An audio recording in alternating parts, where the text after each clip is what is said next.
face flopping around.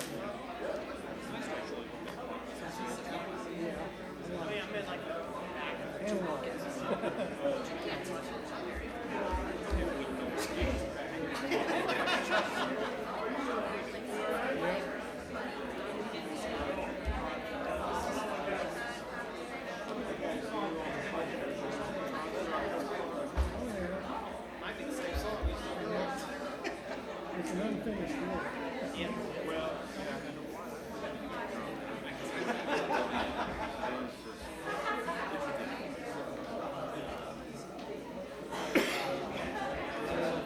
It's kind of like a road map, I mean, you don't know exactly, but that's the way it has to go.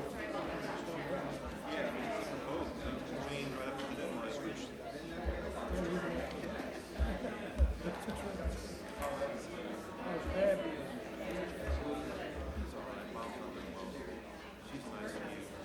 And your dad sent me a birthday thing, so he recognizes that. How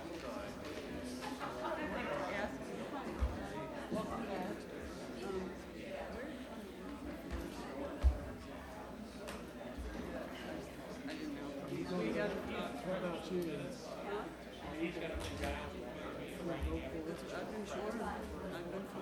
You tell me what. I mean, I don't mind being a lone person.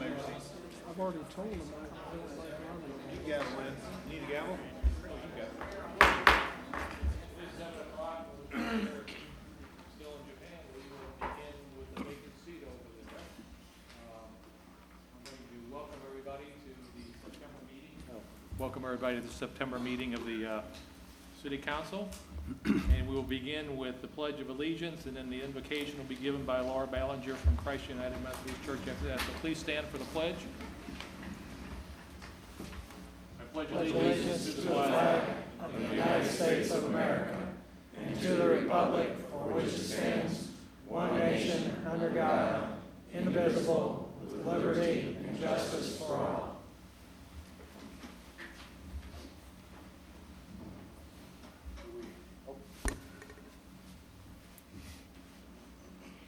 Good evening, and thank you for the privilege of being able to open this meeting with prayer. Will you bow with me now? O Lord God, you are a God of order, love, and justice, and you are pleased when people govern and are governed according to your will. We ask you in the strong name of Jesus Christ to bless this city and its inhabitants. Please grant your guidance on our assembly this evening and on all who are in authority. Keep all gathered here mindful of their sacred trust in public office, and please impart your wisdom for their difficult tasks. Give us a sense of honesty and decency, a spirit of humility and service, and a genuine sensitivity to the needs of each and every citizen. Please help us all who live here to have a grateful heart for the advantages we enjoy, ready obedience to our laws, and a profound concern for the rights and privileges of every citizen. Help us to be a light in the world and a kind of salt or preservative of the earth in this community, as well as a blessing to our neighbors. Protect us by your mighty and providential hand. And most importantly, bless the preaching of your good news, the gospel, in our community, so that more who live in our city may find their way to the eternal city, which you have prepared for those who love you. In the name of my Lord and Savior, Jesus Christ, I pray. Amen. Amen. Thank you for your respectful standing.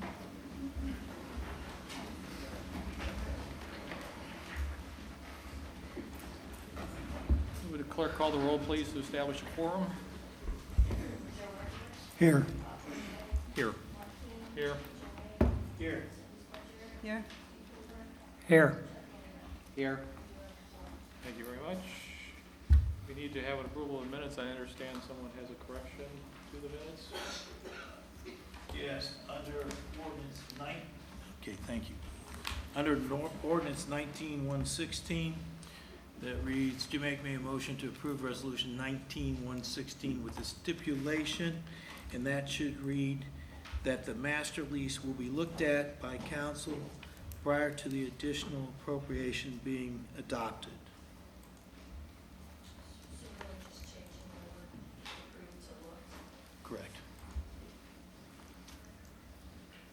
all I have. With that correction, any other corrections? With that, do I have a motion to approve the minutes as corrected? Move to approve the minutes. Motion by Steve Hoover, is there a second? Second. Second. Bob Harkey, Yes. any discussion? We'll do this by voice vote. All in favor of approving the minutes as corrected, please signify by saying aye. Aye. It's unanimous. We'll move on to next item, claims. Need a motion to approve claims. So moved. Joe Edwards moves. Is there a second? Second. Second by Jim Ake. Any discussion, clarifications needed? Again, we'll do this by voice vote. All in favor of approving claims signify by saying aye. Aye. That is unanimous also. Moving on to, we have no business special Dr. presentation. Keene, Yes.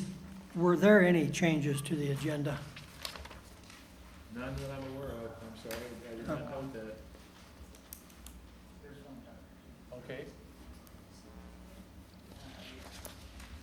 It's the 9/11. 19-118. It's the,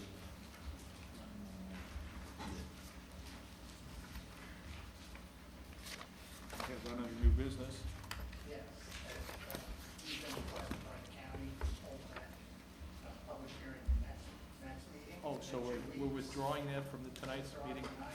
Okay. So first item of new business will be withdrawn from tonight's agenda. Yes, that's good. Okay.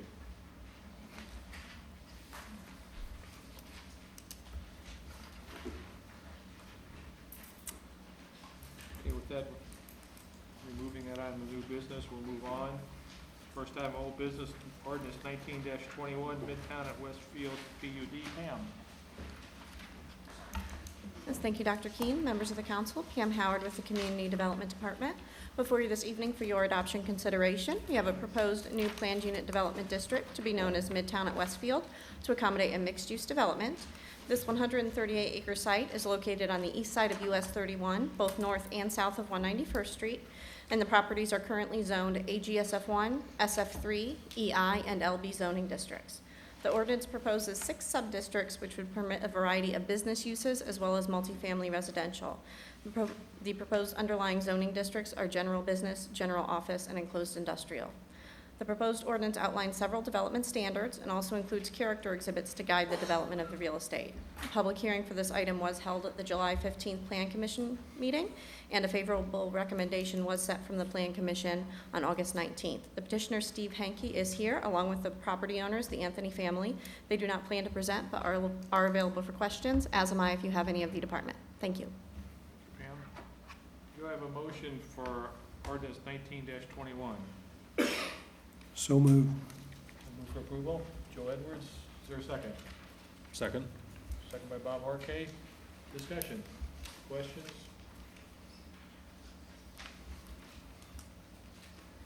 Seeing none, clerk, please call the roll. Yes. Yes. Yes. Yes? Yes. Yes. On ordinance 19-27, Jonathan.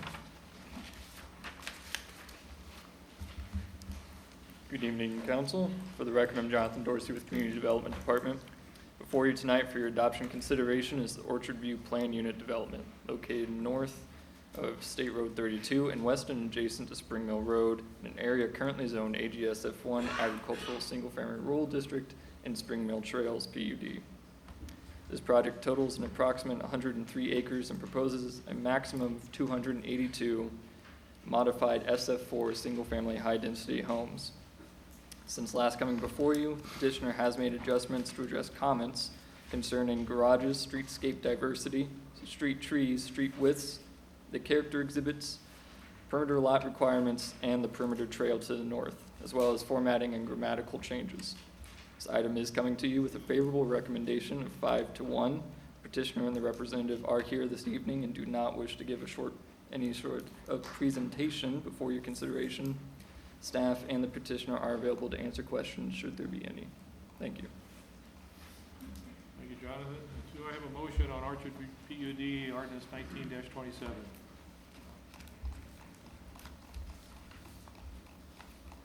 Move to approve ordinance 19-27, Orchard View PUD. Motion for approval by Steve Hoover. Is there a second? Second. And there was a second by Bob Markey. Discussion.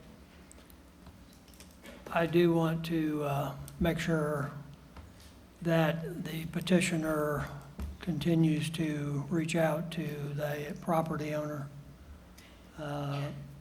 adjacent to, and it's my understanding there is an offer out there to purchase, and I just want to make sure that all efforts are made on the part of the developer to satisfy the needs of that property owner within reason, because I think it would be very important that be included in this project if at all possible. Would you like me to comment on that? Please. Eric Douthit, Church Hill and Antrim, 116 North Union Street, Westfield, Indiana, here on behalf of the petitioner. The petitioner has been working diligently with the homeowner. The homeowner is here today. We'd earlier sent to council an email sort of outlining where we presently stood. The present offer to the homeowner is open to December 31st, 2019, and the homeowner is presently considering it. And if the homeowner wishes to exercise on that, then we will continue to go forward. We also agree that working with the homeowner is important, and we think that we'll be able to reach something when and if the homeowner is ready to vacate from that location. Any other questions or comments? I do. Okay. I talked with the petitioner this afternoon, and I think in my view that unless other things are worked out, I think that we're just premature in letting this go through. So those are my opinions. Once we approve this, they can follow the plan explicitly just the way it is, and I don't think that's in the best interest of the community in the area. So that's where I stand on it right now. Other questions? Comments? Clerk, please call the roll. No. Yes. No. Yes. Yes. No. Yes.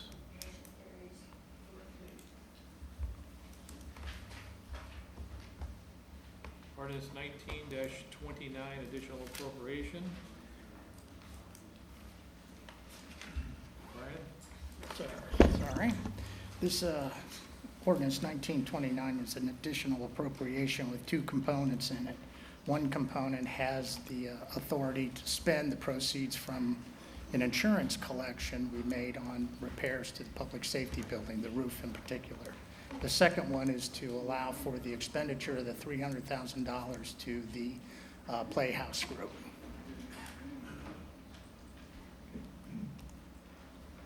Do we have a motion on ordinance 19-31? Move to approve the additional appropriation ordinance 1929. I'm sorry. Oh, 1920. 29, yes. That's right, you're right. 1929. Is there a second? Yes. Second. Second by Bob Markey. Discussion. I would like to make a comment. I'm highly supportive of the arts. I have concerns that were mostly outlined at our last meeting. And in my mind, those things have not been solved yet. It's a very complicated structure of this arrangement, and I'm still not 100% sure it's the best way to go right now. So just wanted to offer that. Counselor, I have asked you, what happens should the project fail? We have a leasehold improvement on city ground, correct? Yes. So we would, if the project fails, we acquire the building and the use of the ground, I guess. Yes, if it's no longer utilized for that use, or the payments aren't being made, then the property, or if the lease is fulfilled for that matter, the property becomes the city's. I am also a supporter of the arts. Sometimes I'm not sure I know what art is, but I'm a supporter of the arts. Let's just leave it at that. That sounds better. We'll go on. Well-funded arts, I might say.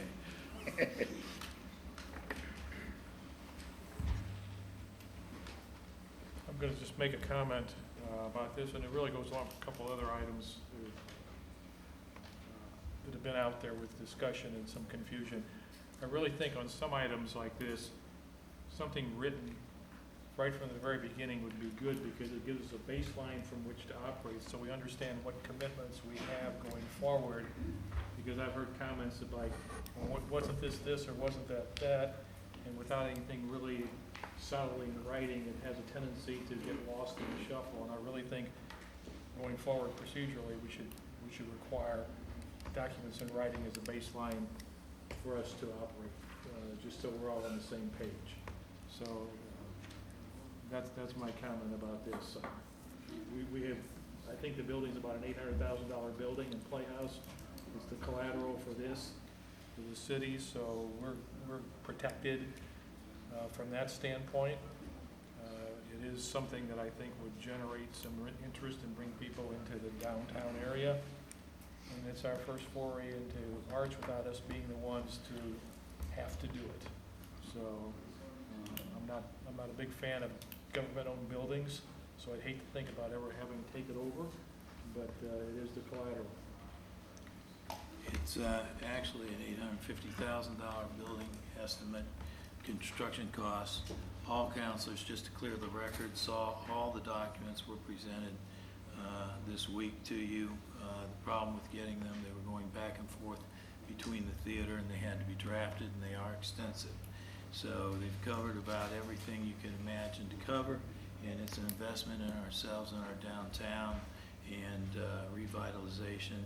It'll be a fine addition to our economy, and I look forward to seeing this get started. Other questions or comments? Yeah, I have a couple. Anybody else? Go ahead, Josh. To this time, I really haven't even been able to identify exactly where the lot is. I know that it's about 0.3 of an acre, is that correct? That's correct.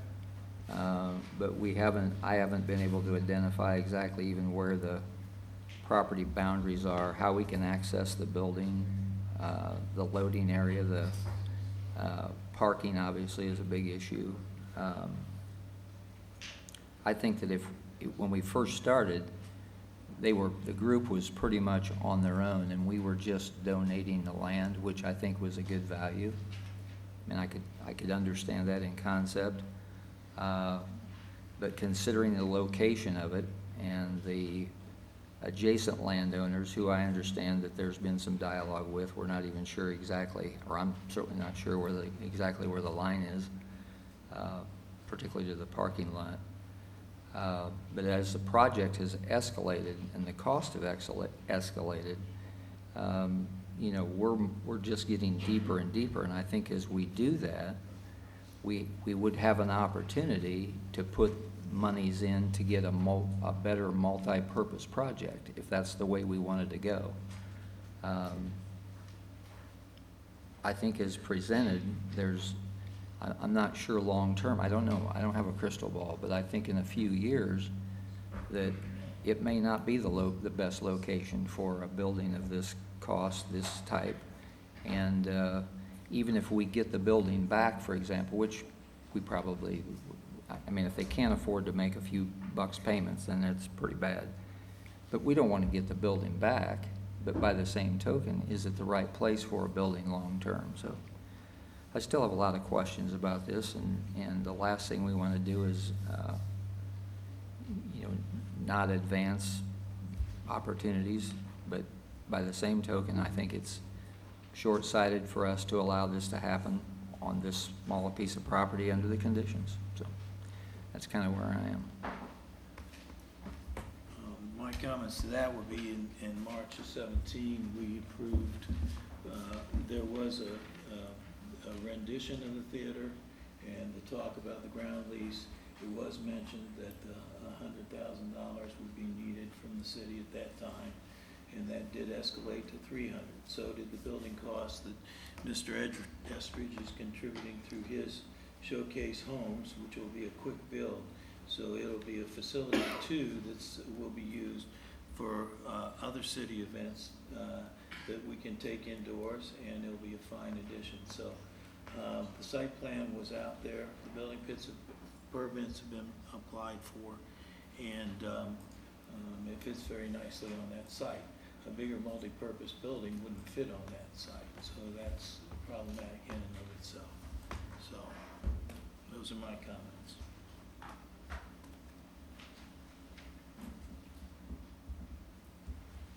So if the city wants to use this for events, or other community wants to use this for events, who controls the building? The White House people?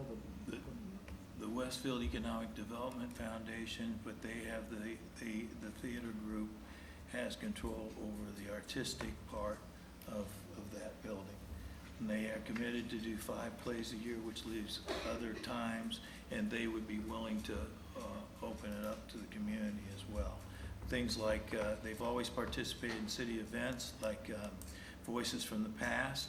We've had rain problems with that program. You can bring it inside. You can use it for educational purposes with our school systems. If they need some programming or want to talk about Ohio history, the Historical Society could use it for some presentations and some of their meetings if they wanted to. So it's not, while it's primarily used as a theater, it will be a community asset.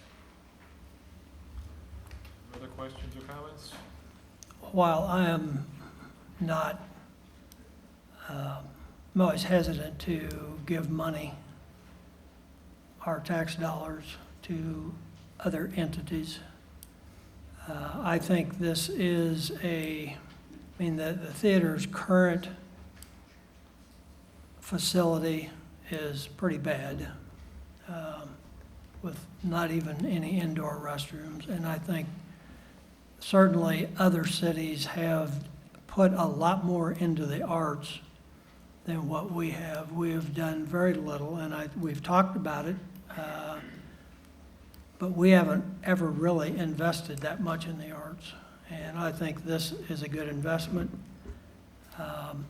It gets a theater in our downtown, and the fact that essentially this $300,000 is being paid back over the term of the lease, we're essentially not, it's more of a loan than a grant at this point, and that's the documentation basically says that.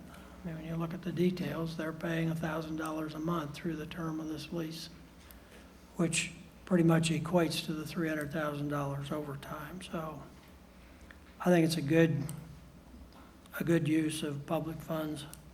The fact that they're contributing through other sources, the majority of it, well over 50%, I think is a good, if we were taking this on our own, I would not support it, but.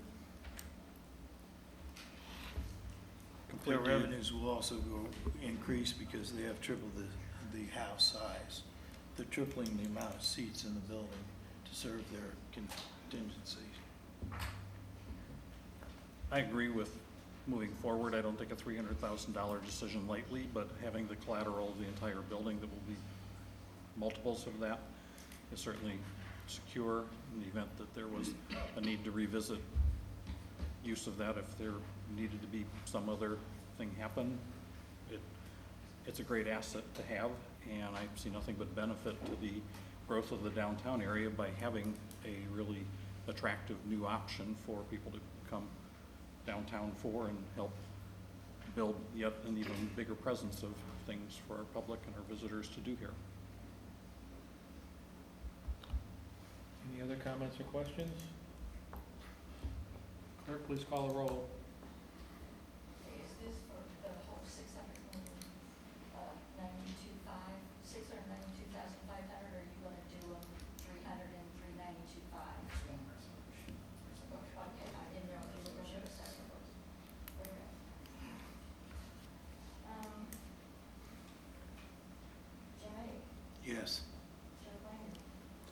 No.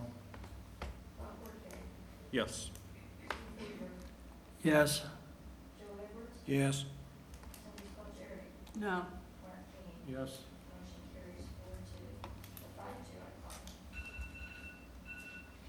Ordinance 19-31, the amendment to ordinance 18-09, solicitation for City of Westfield. Ryan. Thank you, sir. Ordinance 1931 has been introduced at a previous council meeting. It's our amendment to the solicitation ordinance, and the only change to this from the time it was introduced and discussed at the last meeting was the introduction and inclusion of an administrative appeal, so to speak. If a person is subject to having their license revoked, their solicitation license, they can request and receive an administrative appeal made up of 3 employees of the city to determine whether or not it was rightfully canceled and revoked. And from that point, they can file a lawsuit or take any other remedy, but that is included.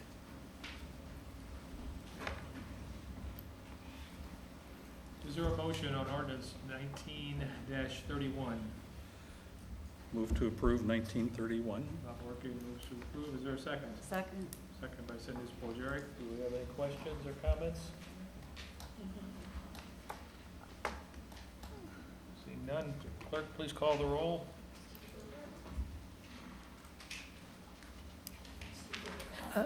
Yes, sorry. Yes. Yes. Yes. Yes. Yes. Yes. Ordinance 19-37, Wheeler Landing PUD Amendment Number 1. Caleb. Good evening, members of the council. For the record, Caleb Ernest with the Community Development Department. This item is an amendment to the Wheeler Landing Planned Unit Development District.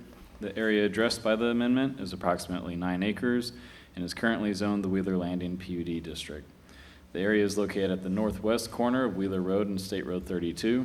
The PUD amendment proposes modifying the State Highway 32 trail corridor width from 30 feet to 10 feet.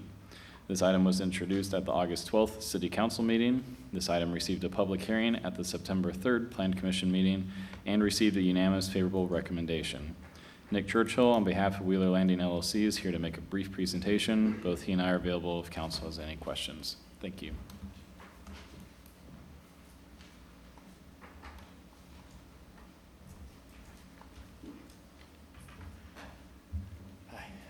Ladies and gentlemen, good evening. For the record, my name is Nick Churchill. I'm here tonight on behalf of the landowners. As Caleb surmised, this is a brief PUD amendment, actually the first from the Wheeler Landing PUD that was originally approved in September of 2018. This amendment seeks to lessen the trail corridor width from 30 feet to 10 feet. This is in direct response to 2 main issues. One is that the alignment points for Tournament Trail exist on both our east and west boundaries, so we do not have the ability to move Tournament Trail further north. And secondly, the amount of right-of-way for State Highway or State Road 32 is greater on the north side of the road than on the south side, and so we are left with less usable ground. The language that is actually included in the PUD amendment is a mirror of what exists in the 2 most recent PUDs that were approved to our west. And if you have any further questions, I'm here to answer those. Thank you for your time. Is there a motion on ordinance 19-37? So moved. Motion to approve by Cindy Spalgeric. Is there a second? Second. Second by Joe Edwards. Discussion, questions, comments? I think one thing that's important to note is that the trail itself does not change in width. It will be the same trail that is east and west. Other comments, questions? Clerk, please call the roll. Oh, yes. Yes. Yes. Yes. Yes. Yes. Yes. Thank you. Moving on to new business, item 1 is the one we withdrew, so we will move on to resolution 19-119. Amanda? Good evening, President, members of the council. For the record, my name is Amanda Rebedu with Economic Development Department. I would like to present the next 2 items together. Both are a requirement of the proposed real property tax abatement requested by JJK Investments. Resolution 19-119 is a confirmatory resolution that establishes the economic revitalization area that was approved at your August 12th meeting by declaratory resolution 19-115. This item is scheduled for a public hearing this evening. The second item, resolution 19-120, is the actual tax abatement granting document for the project that was discussed at your August 12th meeting. As a reminder, JJK Investments is requesting a 10-year real property abatement phased in at 10% per year for a proposed 9,600 square foot spec building located immediately north of Round Trippers on South Park Drive. So in summary, resolution 19-119 requires a public hearing and must be adopted prior to the adoption of resolution 19-120. So Jim Kent with JJK Investments is here and available to answer any questions, as am I. Okay. We will proceed to the public hearing on resolution 19-119, which is to confirm the establishment of an economic revitalization area for 16805 South Park Drive, which is noted. Actually, this is a part of an auto body shop that they're selling, so it's kind of an infill project. So with that, I have 7:31, open the public hearing at 7:31. Anyone wish to speak on this particular topic? Time passes more quickly here than at work. It is now 7:32, and I will close the public hearing. And move on to asking for a motion on resolution 19-120. I'm sorry, resolution 19-119. Is there a motion? Move to approve resolution 19-119. Steve Hoover moves to approve. Is there a second? Second. Second from Chuck Lehman. Any discussion? I would just comment, it was kind of briefly mentioned in the presentation, but this is a bit of an infill project, and that's one reason that I support it. It's a way to get something on that property on the tax rolls in the future, because it's kind of an infill project, small piece that's left. Other questions or comments? Basically, as I understand, this was a speculative, he's building a building for a prospective tenant. I agree with the process. I think we need to be a little tighter on, you know, what jobs follow and what the payrolls are going to be, and, you know, does personal property abatement follow and this sort of thing to do this, but I have no real holdbacks against this one, but, you know, in the future, we may be getting into something we don't want or doesn't fit or whatever. I'm going to, Amanda, I think in today's environment, we really have very few speculative projects. I think most of them have tenants, and the requirement for the tax abatement requires us to know how many jobs are being created and the value of those jobs normally. Yes, that's correct. Here we do have that, but it's contingent upon which one of the prospective Yes. clients actually gets into the building. Yeah, in this instance, we're kind of guessing. The petitioner is kind of guessing on how many jobs that they can expect. Well, we just have to be careful about it, is the Certainly. only thing. And we review these every year. If they don't bring in the jobs that they committed to, we can withhold Then we revoke it. the taxes as we have done in the past. Other questions or comments? All right, clerk, would you please call the roll? Resolution 19-119. Correct. Who made the motion? I apologize. I didn't take the motion or the second. I believe I did, and I think Chuck. Stephen you- and Chuck was the second. Okay, Bob Woodhead, Yes. Steve Hoover, Yes. John King, Yes. Jim Moore, Yes. Joe Evans, Yes, Chuck Lehman, Yes. Cindy Colbert. Yes. Motion carries 7-0. Moving on to Resolution 19-120, this is the actual abatement. Amanda, you have no further comments on this, okay? With that, I would take a motion on Resolution 19-120. So moved. Joe Edwards moves, is there a second? Second. Second by Jim Ake. Questions, comments? Please call the roll. Yes. Yes. Yes. Yes. Yes. Yes. Yes. Okay, on to Resolution 19-121. Establishment of Economic Revitalization Area for North Point Industrial Park. Yeah, good evening. For the record again, my name is Amanda Rebedu, Economic Development Department. The request before you is a declaratory resolution to begin the process of establishing the remaining portions of North Point Business Park as an economic revitalization area. Prior to council's consideration of any tax abatement request, an economic revitalization area must first be established in accordance with Indiana statute. Similarly to what council approved back in 2015 with an area in South Park Drive, establishing North Point as an ERA would shorten the process for any future tax abatement requests in the business park. This process does not remove any approval power by council for future tax abatement requests in the park. This would just shorten the process from 2 meetings to 1 meeting for any future tax abatement requests in that area. Should council adopt the resolution in front of you tonight, the request would be back in front of you for your October 14th council meeting in the form of a confirmatory resolution. I'm happy to answer any questions that you may have about that.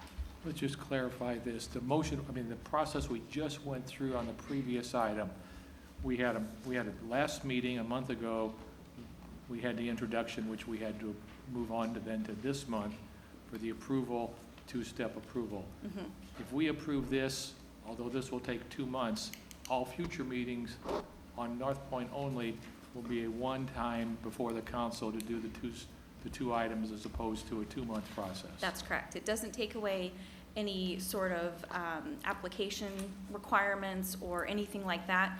The council still has approval over those abatements. It just reduces it from 1 meeting to from 2 meetings to a 1 meeting process. With that, do I have a motion on Resolution 19-121? So moved. Moved by Jim Ake, is there a second? Second. Second by Bob Horke. Questions or comments? My concern with this was that it sends a message to developers that we will grant or listen to tax abatements, which we pretty much get them anyway. But I want to be very clear that approval of this, in my mind, does not in any way grant any future tax abatements for this area, and they will be considered on their own merit. Just want to be clear about that.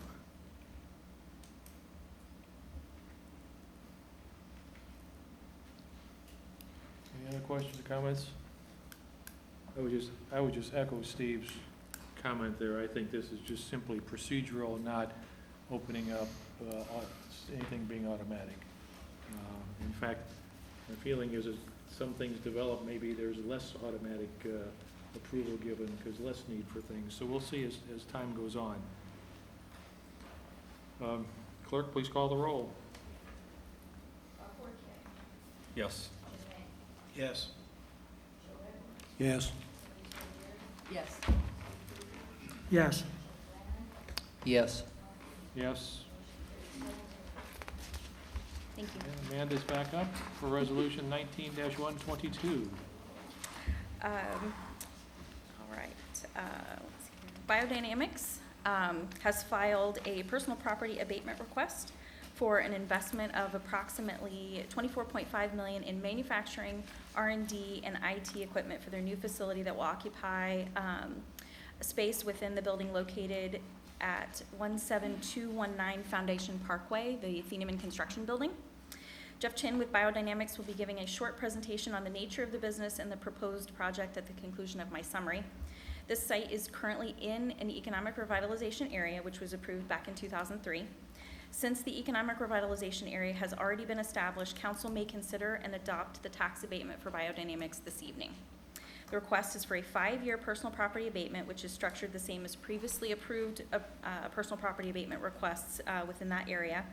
With the investment of $24.5 million into the new building, we anticipate $14.7 million in assessed value. I'm happy to answer any questions that you may have on this. Otherwise, I will turn it over to Jeff for his presentation. Jeff? Good evening, council members. My name is Jeff Chin. I'm joined by Mr. Ken Thieneman. We're both of Biodynamics Indiana. So we're here tonight to present our new business opportunity. If you could go ahead and click slide, please, for me. We have the opportunity to locate a new business headquarters here within our construction company's headquarters in Westfield. Biodynamics is a plant-based life sciences extraction company. There, go ahead and click, please. If you want. Oh, click there. Okay. Our headquarters would be here in Westfield with our intent to expand business units across the United States. Just today we met with a team from Virginia to allow us to expand in their area as well. Our impact to the community would be 20-plus well-paying jobs within the first year and more to add after that. Those jobs range from equipment operators all the way through PhD level scientists in the community. We think Westfield has a unique location to be able to attract those kind of individuals. This will be our world headquarters. Our process is based on 3 criteria: science, quality, and scale. And again, Westfield offers that unique fertile ground to attract those type of people that want to work in that environment.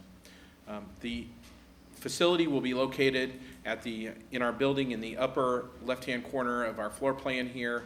Will include extraction and other oil processing facilities as well, with a future expansion up and to the left beginning in 2020 and then following in coming years. We'd be happy to answer any questions council might have tonight. Are there any questions? When you say oil extraction, what, soybean, what? So the facility is designed to extract hemp oil from hemp plants. That's even more interesting, isn't it? Mm-hmm. It does, yes. Yeah. We've had the opportunity to speak with most council members, but Joe, I haven't had a chance to meet with you personally on this as well. Well, I appreciate our meeting because it was very informative and I learned some things that could have been concerned, safety factors and other things, and that getting raw material in, raw material out, and that you'll actually have a facility to load that things in at another site. Downtown Indy, so it's a clean operation, it looks like, and you've thought about all the venting and factory safety items, and I was really very impressed. So thank you for your introduction. At least for me, it was very informative. You're very welcome. Any other questions? I mean, this is basically a very new process and very new product, particularly to Indiana. And I think it's exciting. The more you know about it, I think the more interesting it gets. So I'm excited to have you locate here. I have a comment too, or observation. You're not adding any physical structure at this time. This is equipment. Is that correct? That is correct at this time, although in future years, if the business is successful, we will be adding additional facility. So during the term of this agreement under Section 2, it says approximately 25 hires. So I would assume that you would estimate in reality maybe more than that. Is that correct? We do project that a little more. We try to be conservative in our estimates for council's consideration. Thank you. Other questions? Thank you very much. Thank you. Then I need a motion on Resolution 19-122. So moved. Motion by Jim Ake, is there a second? Second. Second by Cindy Spolgari. Any additional comments or questions? Please call the roll. Yes. Yes. Yes. Yes. Yes. Yes. Yes.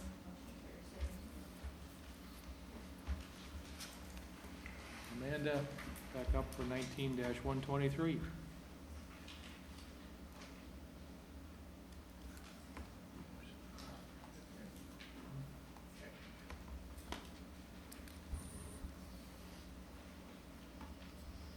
believe ordinance 19-41 is up, it's a traffic ordinance. I'm sorry? 19. Oh, I'm sorry, ordinance 1941.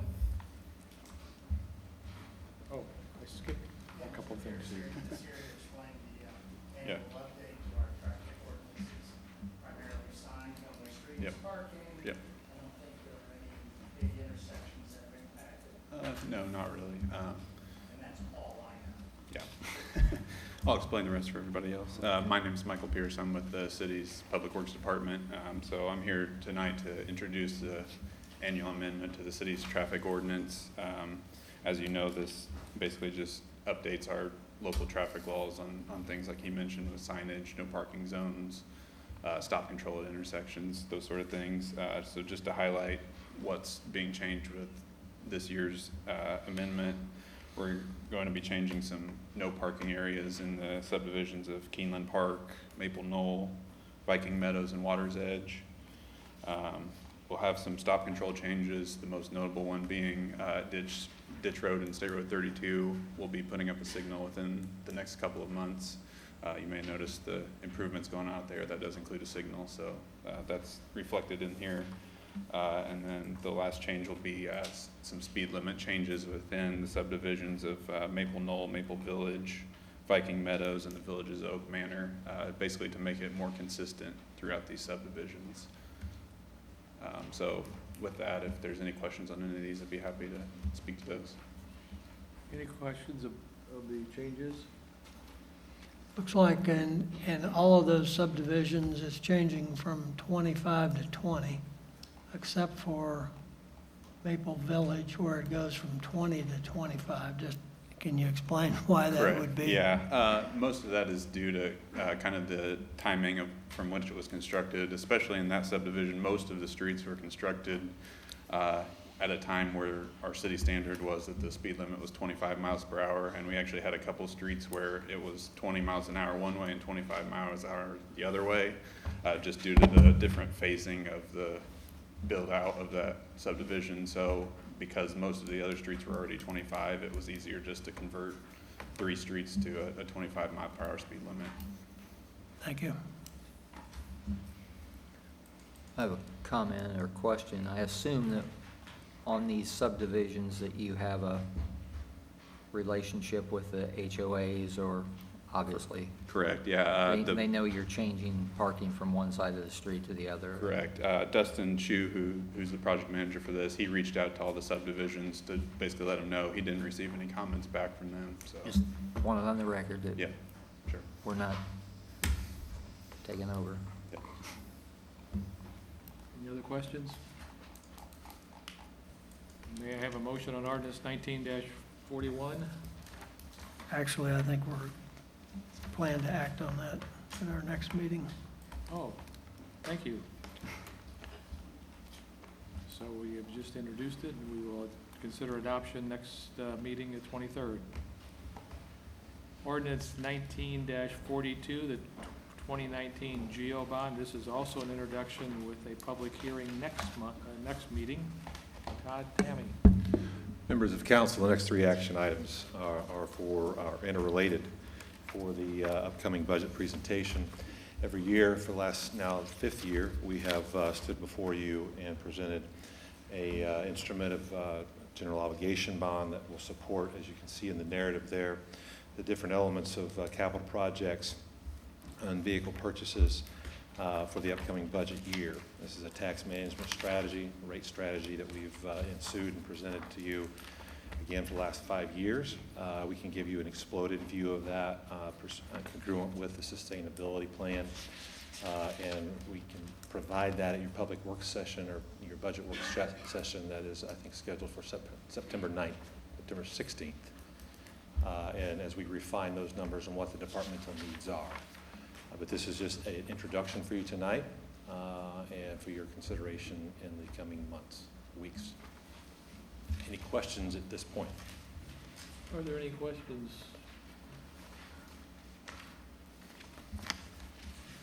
I'm going to, since I cannot be here on the 23rd, I'm just going to ask a quick question tonight. Sure.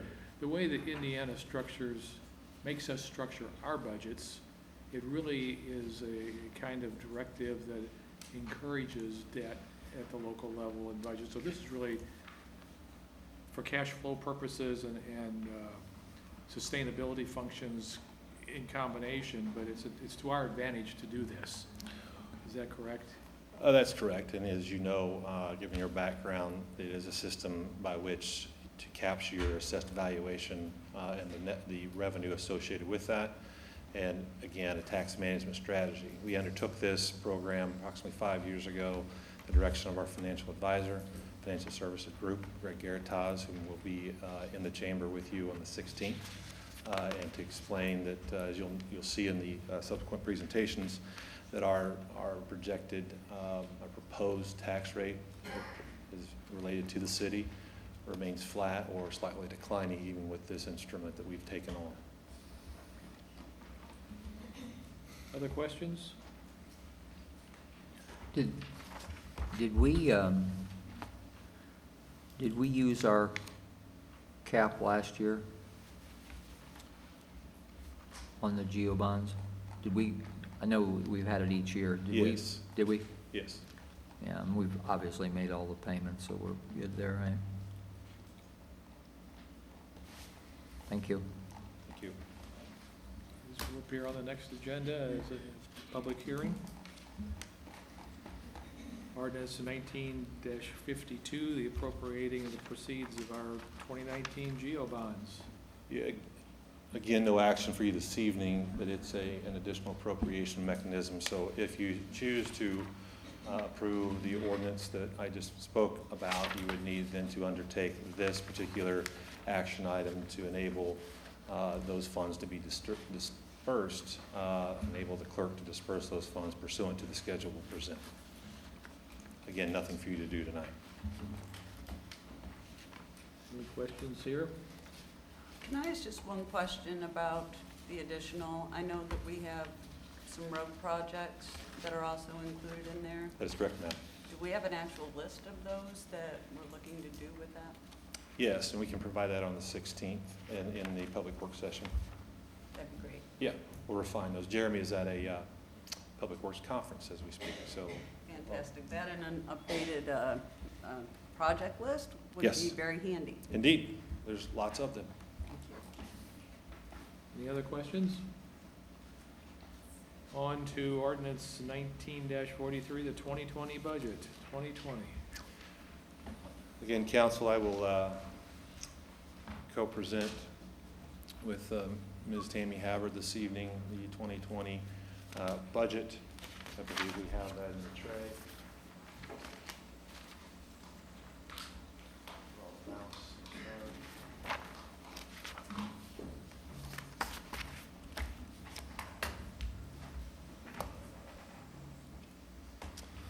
So again, tonight is the introduction portion. It's an annual undertaking that we stand before you as an administration.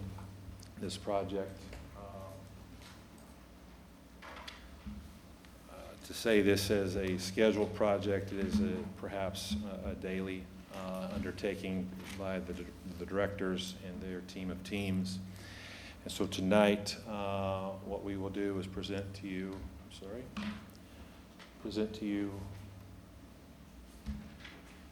a budget predicated on, just quickly, enhancing quality of life. That's the focus of the workforce that come in endeavor with the city each day. Under these strategic habits, as we call them internally, is team commitment, safety, service excellence, fiscal efficiency, and innovation. As noted just briefly by you, our community, for or against on this topic, is one of the fastest growing communities in the state of Indiana, and we have recently received a certified net assessed valuation of an increase of 11.8%. It was approximately 12.6% last year, so we're on a strong trajectory of growth in the community. At the highest of levels, the budget supports those particular items, and I'll get a bit more detailed, as our public safety and our public works, economic development, certainly Grand Park, Grand Junction, and then the talent attraction and retention of our workforce through those individuals that deliver these services. These are the keystone elements for the 2020 budget. As you can see on the left-hand side, public safety.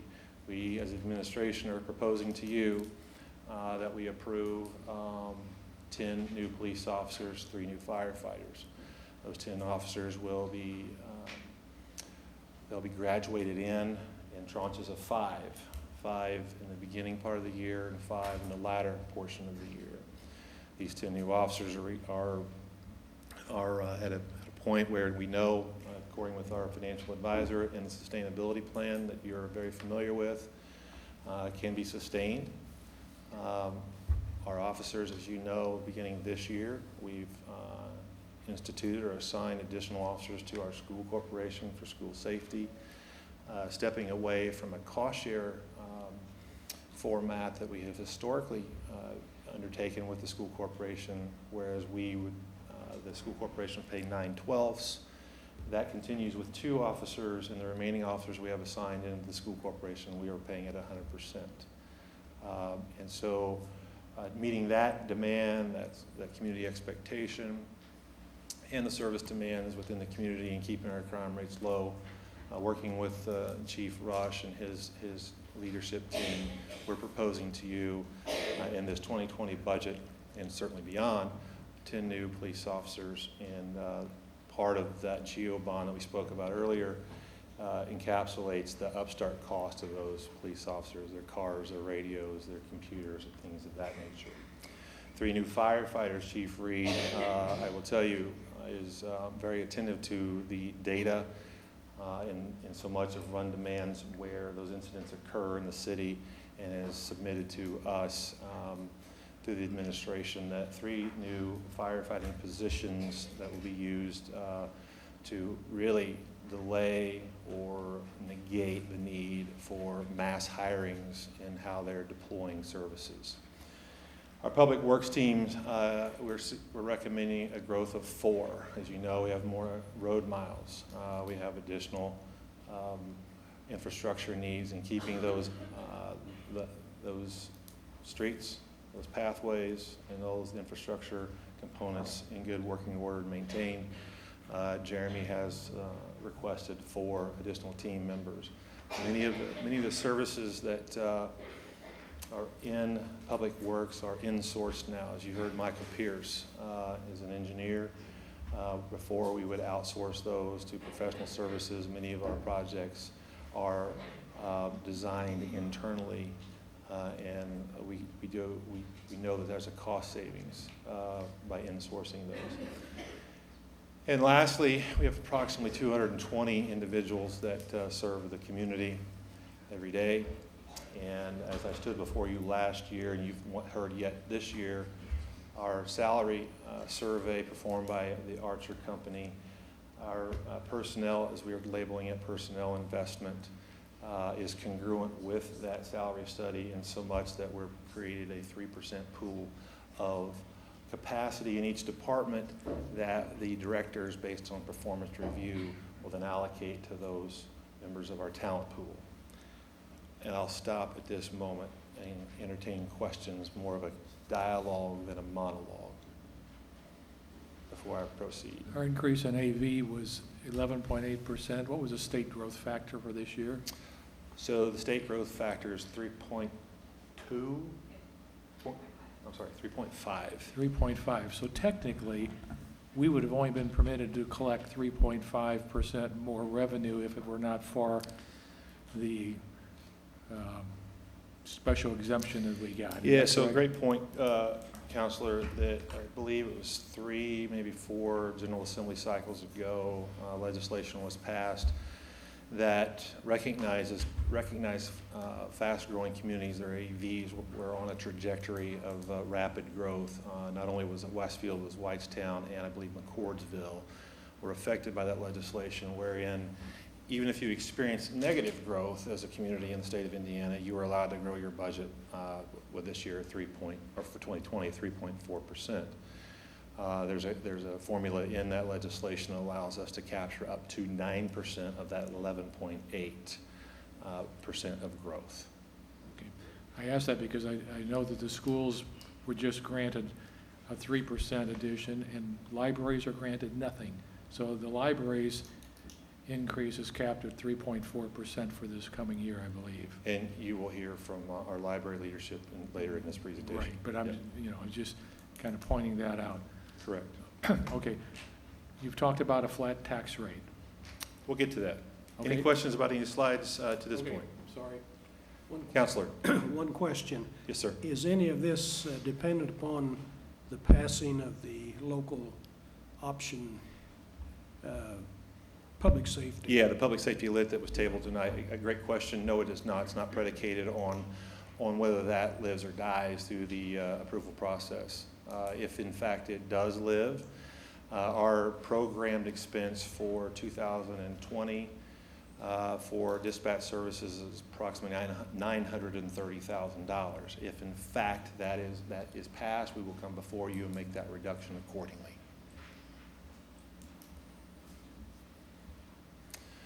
Of course, economic development, you've heard in your agenda, reflects how strong that activity is in this community. And as you know, Mayor Cook and Kai Chuck are in Japan fostering those relationships for global investment in our community. And it does require some resource to do that, resource that perhaps we've never really allocated before, but this 2020 budget certainly recognizes that. In Grand Park, keeping that in a market leadership role. I believe you've received detail on that in some of the previous conversations as recently as late last week, and we'll get more into that in the public work session and have more dialogue as to what we're doing related to Grand Park. And I will not spend any time with this because I know it's been heavily debated in the community, and there's nothing that I can add to that conversation at this point in time, but the budget does recognize that this project is moving forward as of now. So with that, I will yield to Tammy Havard, who also works, and let me just publicly recognize our directors. It's a team of people who recognize that there are expectations of high quality, using finite resources, and building. You'll see our rainy day fund, the history of that has grown to now over $3 million. So I do want to recognize the team of people I'm allowed to interact with and lead that have worked really since, with great intensity since April for the 2020 budget. And I say that every year, but I mean it. And one of those individuals obviously is Tammy. So I'll yield to Tammy, let her speak to the work that she's been doing, and then we'll round it out.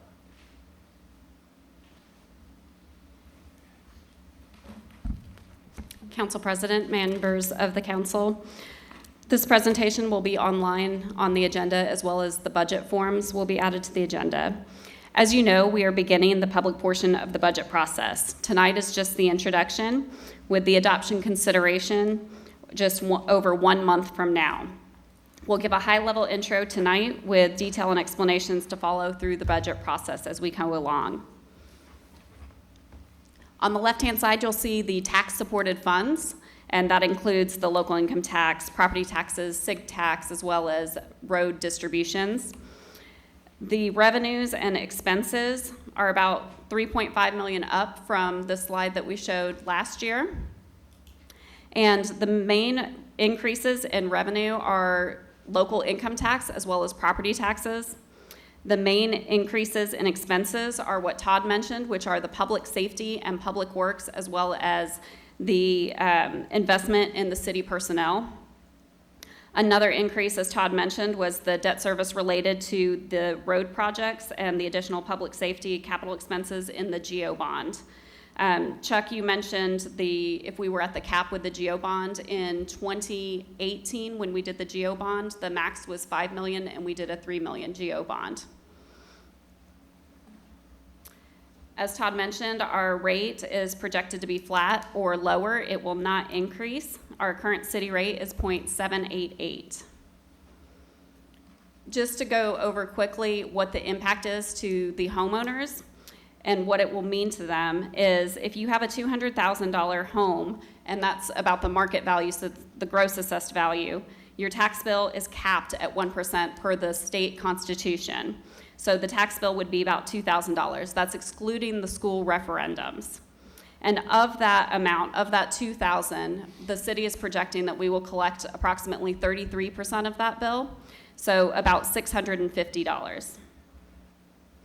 So the tax rate does not necessarily impact the tax bills. You can see that there are a lot of other entities in the tax bill, and the schools have the largest portion of that total tax rate. Even if the city's rate was 0, then the residential taxpayers would still pay the same amount, and that's because of the tax cap. So if any of the rates are over 1, whereas ours is .788, then the tax bill is still going to be the same. And the amount that's over the tax bill, so our rate last year, excluding the referendum, was 2.55. So between the 1 and the 2.55, that's a tax break to the residents. So they see that as a savings line item on their tax bill. This is an example of the 2019. This is actual information. And you can see that the city rate was almost 31% of the total tax bill. So you would take whatever your tax bill was without that voter-approved referendum line, and then multiply it by that 30.86, and that's how many dollars go to support public safety and public works, the fire department and the parks department, all of those departments that affect your everyday life. And you can see that the actual rates on the right-hand side and how the school is over that $1. So even if that city rate down there was 0, your tax bill would still be exactly the same. This chart is also available on OpenGov. There's a link down at the bottom. And you can see the history of those tax rates as well as information on the city financials, the budget, where we are through closed data. It's updated monthly. You can see cash balances for all the city funds, not just the DLGF funds. We will also update the 2019 proposed budget onto OpenGov. That's a great resource. You can click around and you will not mess it up. It's got great little saved views to be able to make the budget relatable to you. We are financially strong. Our rainy day fund has increased. In 2015, it was $1 million. In 2016, it was increased to $2.2 million, and now we have a rainy day fund as of 2019 of $3 million. We also have an investment policy that maintains that we will have at least a 25% liquidity of the prior year's general fund revenues. Our sustainability plan is really the key for the budget and making sure that whatever the council passes is sustainable, especially when we're talking about hiring personnel and maintaining those personnel. So the sustainability plan, which we have a meeting on Monday from 2 to 3:30 right here at City Hall, that will go over all of the major funds, which includes these DLGF funds as well as other funds. It also has projections for 21 through 2025. Again, this is just the introduction tonight. We will have that budget workshop on Monday, the 16th. We have a public hearing here, and then adoption consideration is on Monday, the 14th. So those are our next steps in the budget. And like I said, we will go through more detail as we go through the process. So through the forward-thinking leadership and sustainable budget, we are able to accomplish many great things like you see up here. And I know some of you council members may have some questions regarding the library's capital request, which was mentioned earlier, and it is included in the current budget proposal. Cheryl Stallers from the library is available to come and speak next. If you have any questions for me or Todd, we're available to answer them now, and there are also opportunities in the next few weeks to reach myself, Todd, or the clerk's office regarding the 2020 budget. So if you have any questions for me, I'm happy to answer them. Otherwise, we'll bring Cheryl up. we're not going to, unless the council has questions of Cheryl, I'm not going to bring Cheryl up, but I would like you to go back to about 2 slides or 3 slides, the Sure. percentage breakdown by each taxing entity. That's the one. So just to not get in too deep into the Sure. weeds, but all the under the cap revenue that's collected is distributed to the taxing entities in that percentage. Absolutely. So if, for some reason, through this whole process, the school would lower their tax rate to $1.40, Correct. it would change those percentages. Yes. But the money is still collected because we're talking about under the cap revenue. Yes. There's a certain little thing called a maximum levy, which only permits you to collect so much money before it gets passed on to other taxing entities and other taxing entities. If tax rates were to be lowered in this community, and I think the high school bond rolls off the school tax rate in the next year or two, which is about 25 or 30 cents, that money ends up with entities in the county that do not have maximum levy caps. Is that correct? So I believe most of the units are at their maximum levies. The percentages would change as the school's rate go down, then the other rates of the other units would increase, including the counties. But it would hit their maximum levy, so that means they can't actually take it all, correct? And it gets Correct. passed on to somebody else. So it gets passed on, and my assumption is it ends up pretty much with the county because they have some uncapped DLG tax funds over there. And one good example is that you're talking about is the tax cap. So in the 2020 budget, there's at least $5 million that's uncollectible by the city. So the tax rate, if it were pre-tax caps, then nobody collects that money, and that goes for all the other taxing units as well. Okay. Any other questions? Thank you. Thank you. Anything else on the budget, Todd? Is that it for the introduction? Just to reiterate, this is a high-level view, but this is an iterative process. As Councilor Edwards and I chatted right before the meeting, he gavelled in, and we'll get more granular as we move along this process, and starting with your public works, or your budget work session that is open to the public, slated for the 9th, or the 16th. And of course, any additional questions you have, you certainly can reach out to us. I know we've reached out to some of you already that were not able to convene with us last week and provide even further context. So as we move along this timeline, it'll become even more detailed. And there are things that change, even revenue projections that we get notifications from the state, so that's when we plug those in as well. So without any further beleaguering, I will yield the microphone to Cheryl to describe the partnership opportunity that I think is appropriately called, I'm sorry. Cheryl's not, unless the council I wants to digress. hear from Cheryl at this point in time, we're going to wait till the workshop. I digress. But let's just repeat, since this is also recorded and online, next Monday, September 16th, 2 o'clock? Yeah, 1,400 hours. 2 to 3:30 here? Yes. Is a public, is invited, I mean, the public can come and attend. It's a workshop on the budget. Correct. You will gavel in for a public meeting, and Greg Arataz, our financial advisor, whom you're familiar with, will be present as well. Okay? I will also, lastly, parting comment, anything that you see historically is online. The sustainability plan, it's approximately 168-page historical and futuristic document, is so key in how we predicate this budget and present it to you. And I do, let me just follow up with that. The sustainability plan is extremely important. You had 10 police officers and 3 firemen. You're paying for them every year, and you need to make sure you can do that. Without question. Yep. Thank you. Okay. Ordinance 1944, Custom Commerce Park PUD. Dane.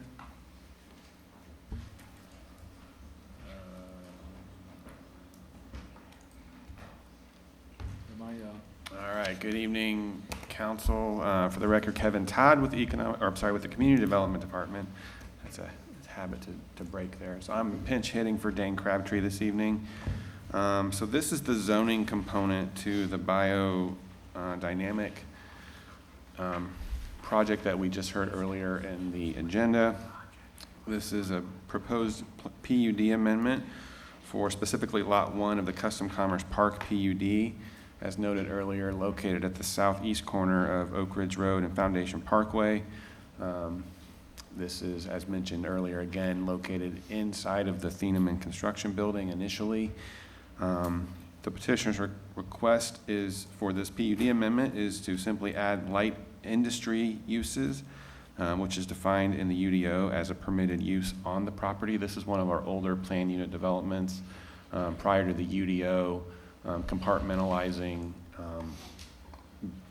industrial uses into broader categories. I think if this were to come in today, this probably would already be a use in that PUD, but it's not. So here we are.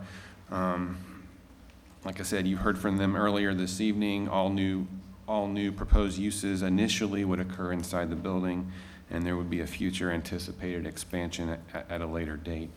As indicated on the agenda, this item is scheduled to go to the Advisory Plan Commission on October the 7th for a public hearing. The representative, Jeff Chin, is here this evening. You already heard from him, but is available to answer any further questions that you may have about this project, as am I for staff. Thanks. Does anyone have any questions of Kevin, who's masquerading as Dane tonight? Well, this is just one actual addition of a permitted use that we would likely already see in there. So is there any way to fast track this? Or to at least ask the APC if there's no public comments, that maybe they could look at passing it that same night? Yeah, we could certainly entertain that. As long as the ordinance is ready to be approved that evening, which we can certainly make sure it's in shape to do that. Okay. Yep. Come on. Pardon me, Eric Douthit here on behalf of the petitioner. I also wanted to mention that there is a neighborhood meeting on September 11th at 6:30 at the facility, so that's this upcoming Wednesday. If anyone would like to attend, see the facility and get some more update on that, and we'll certainly work with staff to see if we can can fast track this through the APC process.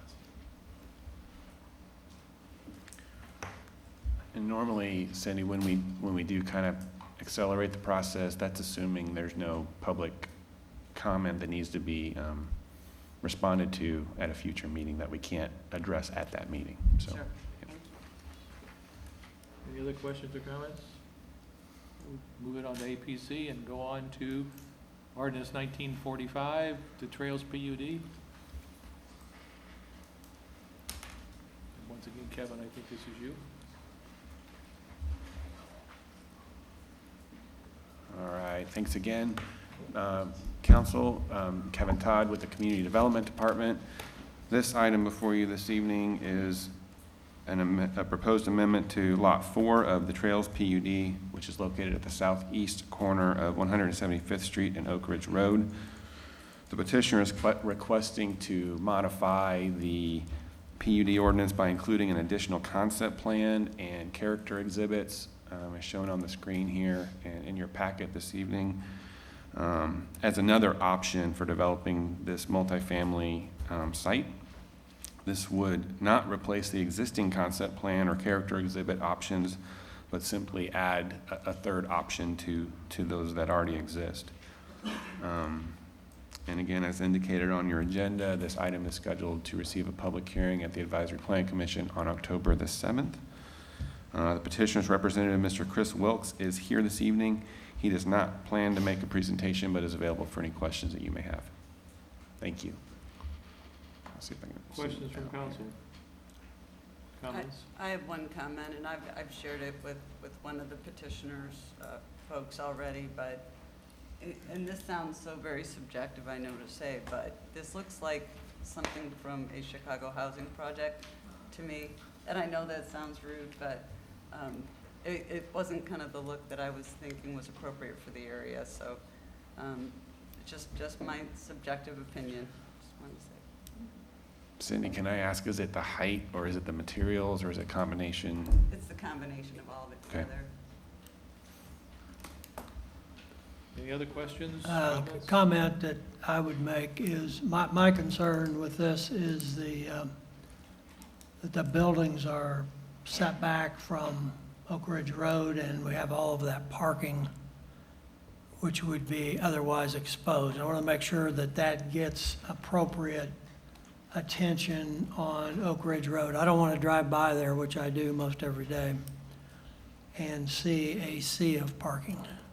So I want that parking screened through some method, whether that be mounding, hardscape, landscaping, or some combination of all those, but something that would be attractive, but mainly block the parking. And I think the lower levels of some of those will be parked, some of the buildings will be parking, so it wouldn't hurt if that were partially blocked as well. But the parking lot is my biggest concern with this.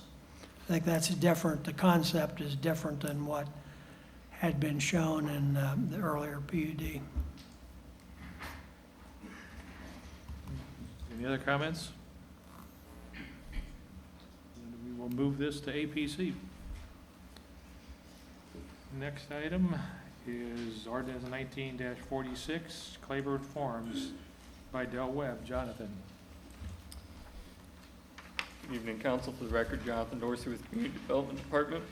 For introduction tonight is Claiborne Farms by Del Webb Planned Unit Development, located generally west and adjacent to Town Road and north and adjacent to 146th Street.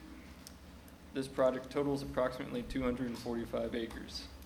The project seeks to rezone the current AGSF1 agricultural single-family rural zoning to a modified SF4 single-family high-density zoning to allow an age-restricted community. To present the project in further detail is the petitioner's representative, John Dobashewitz. Staff will be available for questions afterwards, should there be any. Thank you.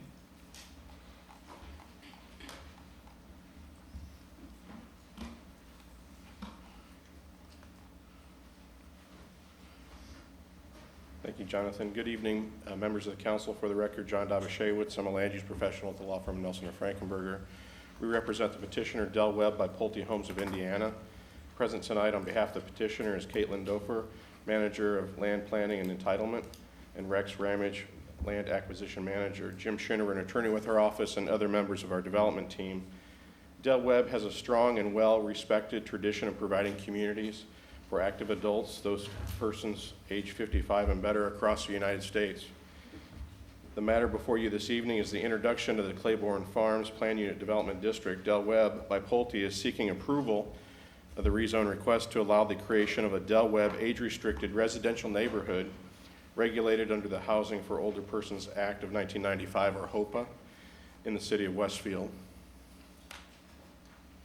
The real estate, as staff had mentioned, outlined here in yellow on the aerial on display, the site is generally located west of and adjacent to Town Road and north of and adjacent to 146th Street on both the north and south sides of 151st Street. The real estate is comprised of several deeded parcels under 2 ownerships. The area of the real estate on the north side of 151st Street is approximately 125 acres in area, with approximately 120 acres on the south side of 151st Street for a total of 245 acres. The real estate is shown here outlined in yellow on a concept map exhibit. Again, as one can see, the site is on the west side of Town Road, north of 146th Street on both sides of 151st. East of Town Road are the Westchester, Harmony, and Liberty Ridge subdivisions. Southeast of the site is the Town West commercial area where development has yet to begin. 2 residences and approximately 45 acres of agricultural fields are located at the northwest corner of 146th Street and Town Road. South of the limited access 146th Street are the subdivisions of Heather Knoll and Talons Ridge within the city of Carmel. To the west is another roughly 40-acre parcel on the north side of 146th Street. It includes agricultural and wooded uses, and again, it's at the northwest corner of northeast corner of 146th and Town and Shelbourne. Sorry, the 40 acres I'm describing right now is at this corner, 146th Street along the north, Town Road here, Shelbourne Road to the west of our site. Along 151st Street, there are 3 residences on the north side and 2 on the south side with access to 151st Street. Immediately west of and adjacent to the real estate is several parcels occupied by mature woodlands, which comprise approximately 150 acres, including a parcel with one home along Shelbourne Road. So the darker area here in green, immediately adjacent to our site along the entire west perimeter and perimeter of 151st Street, that dark area is a wooded area that was planted commercially for woodlands in the past. North of our site is a 28-acre parcel located here with access to 159th Street. Bent Creek is shown further removed to the north side of 159th Street. And there's also a 16-acre parcel, the 16-acre parcel located here, owned by Carmel Lutheran Church along the west side of Town Road. The current zoning of the real estate is AGSF1 Agricultural Single Family Rural District, and today the real estate is agricultural in use. Surrounding zoning includes the Westchester PUD to the east and the Liberty Ridge PUD further to the east, and the Town West PUD to the southeast. Town West PUD along the north side of 146th Street, Liberty Ridge under development today, Westchester under development along the east side of Town Road located here. Adjacent parcels to the southeast, west, and north are zoned AGSF1 residential. As shown here, the site is on the border between two land use designations on our comprehensive plan.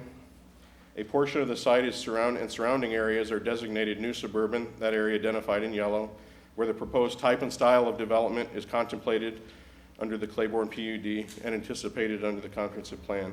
A portion of the site is also designated rural southwest on the comprehensive plan map, with areas further to the west under the same designation. Special attention has been paid to the southwestern area of the site to address transition between the two designations included on the comprehensive plan. These methods include enhanced landscape setbacks and buffers, limitations on development density, and enhanced open space requirements. An area to the southeast of the site is also designated local commercial. This designation is on both the east and west sides of Town Road, but not immediately adjacent to the subject real estate. That's the area located stippled in pink here at the intersection generally of 146th and Town Road on the north side of the street. The exhibit now on display is the concept plan for Claiborne Farms. The neighborhood would include approximately 490 single-family detached homes located in the areas shaded in yellow. Access to the neighborhood will be from primary entrances on Town Road, an improved 151st Street, and the frontage road on the north side of 146th Street. Entrance locations are depicted with gray arrows on the plan,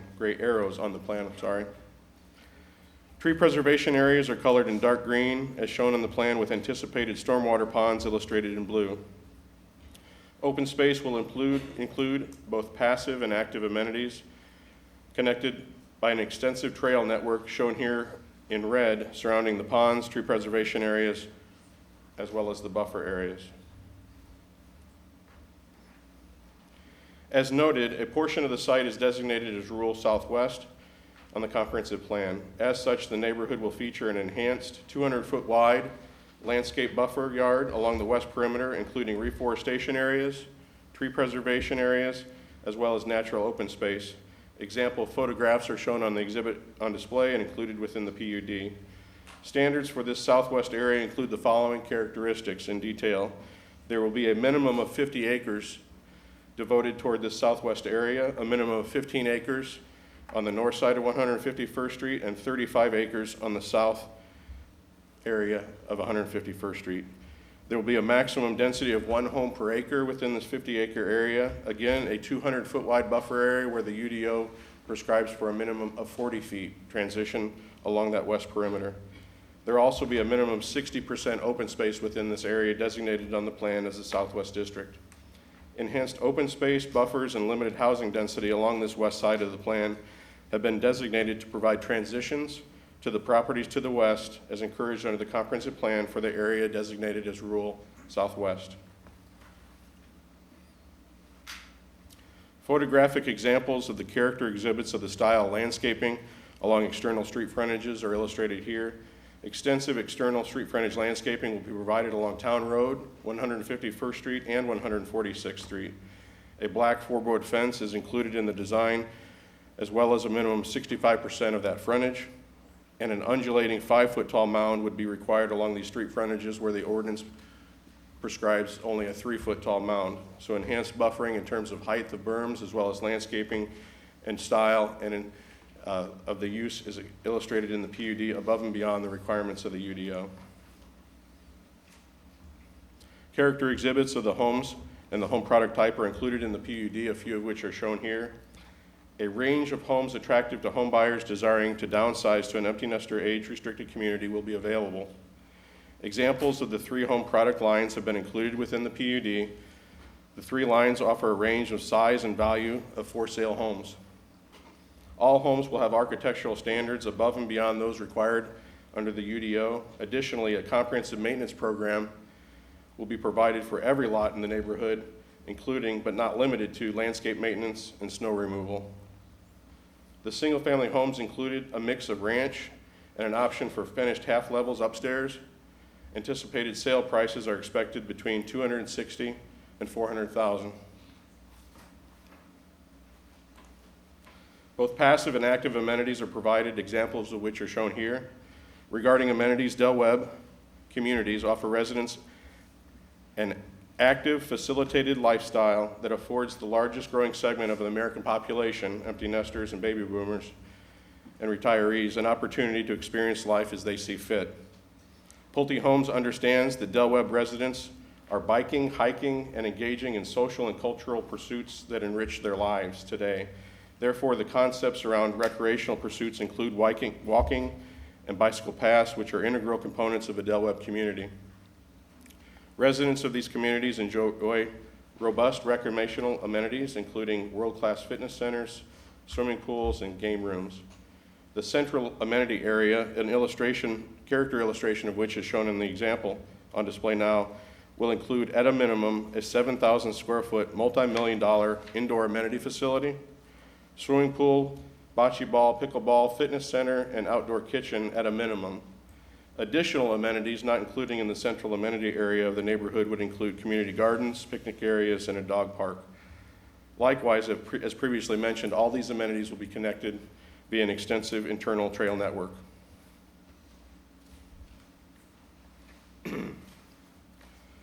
In conclusion, Claiborne Farms by Del Webb is an age-restricted community, and it will have a positive impact on the Westfield community in the following ways. Local schools, churches, civic groups, the library, and Woodwind Golf Course will benefit from higher levels of volunteerism and use by residents. There will be no impact on schools.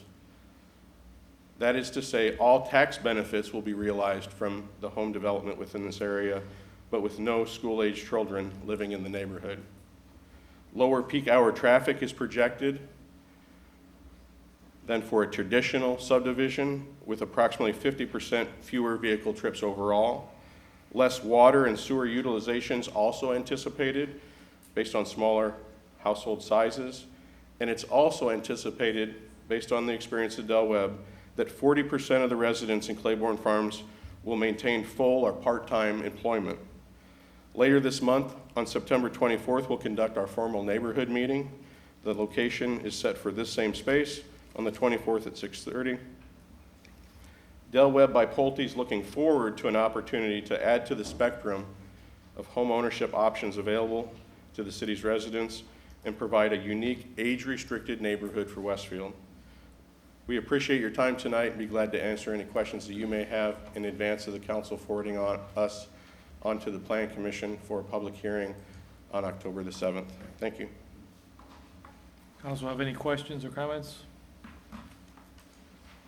Did you say that neighborhood meeting was the 24th Yes, at 6:30 here? correct. Thank you.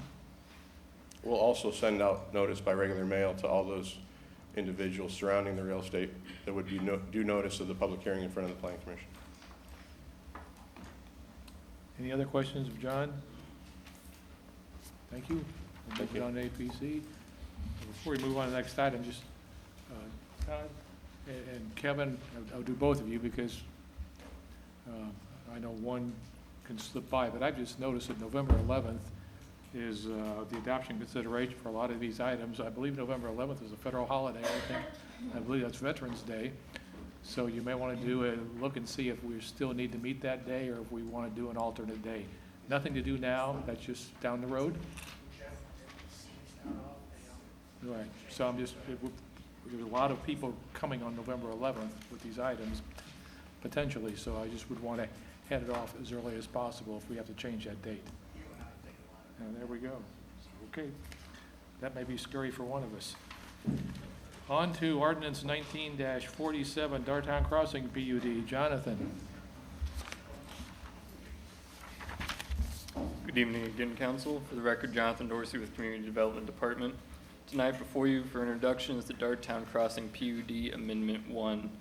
This project is located north and adjacent to State Road 32 and west and adjacent to Dartown Road, totaling approximately 46 acres. This amendment seeks to add and change the adjacent 9.5 acre parcel from EI enclosed industrial to the Dartown Crossing PUD for an additional retail and office space. This, in addition, is adding the permitted use of a kennel onto the site as indicated on the provided exhibits, I believe noted on screen currently.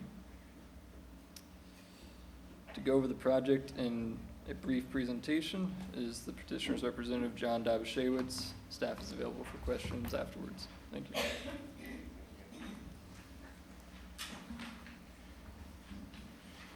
I apologize because I've been here a little while and I'm parched. But again, for the record, John Dobashewitz with Nelson and Frankenberger. Regarding this matter, we represent the petitioner MR3 Development, LLC. Present tonight is Andrew Molnar, Managing Director of MR3 Development, Jim Chernover, an attorney with our office, and other members of our development team. The matter before you this evening in this regard is the introduction of the Dartown Crossing PUD Amendment 1, which is a rezone request to permit two things: the addition of real estate to the existing PUD and the amendment of commercial development standards currently applicable to the PUD. The additional real estate is outlined in yellow here and is approximately 9.5 acres in size. It's located west of Dartown, the Dartown PUD real estate on the north side of State Road 32 and west of and adjacent to Austrian Pine Way. The current Dartown real estate is approximately 40 acres in area and is located at the northwest corner of State Road 32 and Dartown Road, east of Austrian Pine Way, and on the north side of Spring Mill Point Drive. This real estate is located north of State Road 32 across from the Westfield Post Office. Today, the additional real estate is zoned enclosed industrial per the terms of the Westfield UDO. As indicated, the proposed amendment would, 1, provide GB or general business as the underlying zoning, where today, again, it's enclosed industrial. 2, amend the current Dartown PUD in a manner similar to those standards approved for parcels before the council over the last 2 years, specifically the Austrian Pine PUD, the Spring Mill Point PUD, and others along State Road 32 over to US Highway 31. It would also add signage and specific use provisions to Area 3 of the PUD. Surrounding zoning includes the Austrian Pine PUD to the south, the proposed Spring Mill Point PUD to the southwest, and parcels to the south and west zoned per the terms of the Maple Knoll PUD, all with general business as the underlying zoning, including the State Road 32 overlay standards. The PUD will provide for the following. It'll allow for the addition of the 9.5 acres to Area 3, the anchor/retail office area of the PUD, and Area 1 prescribed for outlots. Addressing architectural and landscape standards for building facades facing the commercial industrial area to the north will also be included. In addition, as indicated by staff, the addition will allow a kennel, which today is a permitted special use in the enclosed industrial zoning. It'll allow that use by right to be constructed on the site in substantial compliance with the plans included behind Exhibit D of the ordinance. The permitted location is illustrated as shown here, so it's not along the State Road 32 frontage. It would not be permitted along the State Road 32 frontage. It will be beyond the access road that will be provided, east-west access road, that would have access over to Dartown Road and then further connect to the west as development would occur. Building and site elevations and illustrations have been provided in the PUD detailing the construction of the proposed kennel building. The building is predominantly masonry and architectural metal panel with outdoor runs fully screened with a combined 8-foot masonry wall along the public street frontages, as well as a 8-foot tall wood fence around the non-street frontage sides. In conclusion, the Dartown PUD amendment will be requesting to permit the addition of the 9.5 acres to the current PUD, allowing a kennel use as illustrated, and addressing signage and other development standards applicable to the Dartown PUD. Later this month, this meeting would be on September 25th. It's a Wednesday. It'll occur in this same meeting space, and that would be in advance of the Plan Commission meeting on October 7th. We appreciate your time this evening. Would be glad to receive any comments that you have at this time or throughout the process in advance of the neighborhood meeting or Plan Commission meeting, again scheduled for October 7th. Thank you. Council have any questions, comments? I have a concern with, some concern with the use of a kennel in this location. But probably if I would allow a kennel there, it would need to be, the architecture is going to have to be better than what I mean, to me, the architecture does not meet the intent of the 32 overlay. So the architecture, while the use may be, I mean, it is off 32, so I guess I could be persuaded on the use, maybe. But the architecture, I don't feel like meets the intent of the 32 overlay. So I think there's some work has to be done there, particularly on the front elevation, maybe does the south elevation, but the other elevations, I don't believe meet the 32 overlay, in my opinion. I appreciate that comment, Mr. Hoover. If others share that concern on the council, and I've heard from a couple others, we'll have the project architect available at the Plan Commission meeting, probably reach out to you individually, get those additional comments, and see what we can do to enhance the architecture of the building to the council's satisfaction in advance of appearing in front of the Plan Commission on October 7th. Of course, this matter wouldn't come back to you. As Mr. Keene, Dr. Keene indicated, it'll be sometime in November, so we have some time available to us to work on the architecture of the building and improve that so that it specifically meets the State Road 32 guidelines. One of the challenges is, in particular on the side and the rear of the building, is to provide those offsets as prescribed within the 32 overlay. The challenge there is access as well as security. As a kennel use, they have runs that run inside the building as well as outside, and to provide that offset provides an area that's not clearly visible for employees to view those outside runs and interior runs. So we'll come up with some enhancements and present those and get feedback on those, again, prior to going in front of the Plan Commission. Thank you. My concern, and I'm sure they have a way of doing that, would be noise and smell from the waste and how you treat that. Absolutely. We can get details on that as well. Other questions or comments? I agree with Steve on the architecture. Is this just a kennel, or is it in conjunction with a veterinary business? I don't have the answer to that question. Andrew, do you know? It's strictly a kennel use and doesn't include a veterinary clinic, does not include veterinary clinic. Joe, there's some information online on YouTube, videos about this franchise, so they do a lot of stuff in there. It's a lot of daycare and grooming and training. I concur on the materials, hearing metal panels on this site. Not real comforting. So, look forward to seeing what you bring back. Thank you. We'll move it on to APC. Kevin, Village Park Plaza 2 PUD, ordinance 19-48.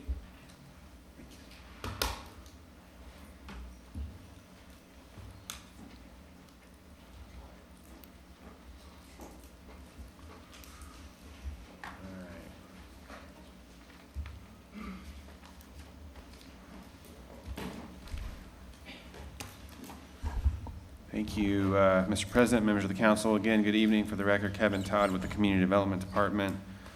Item before you this evening for introduction is a proposed new plan unit development for Village Park Plaza site generally located at the northeast corner of 146th Street and US Highway 31. Property is currently zoned Special Business Plan Development, which is an older zoning district that the city or the town at the time employed. It is no longer one that we will use moving forward with new zoning requests, so it's got some dated standards to it. So really the proposal before you this evening primarily establishes a more modern zoning convention for the property so that it can be subdivided.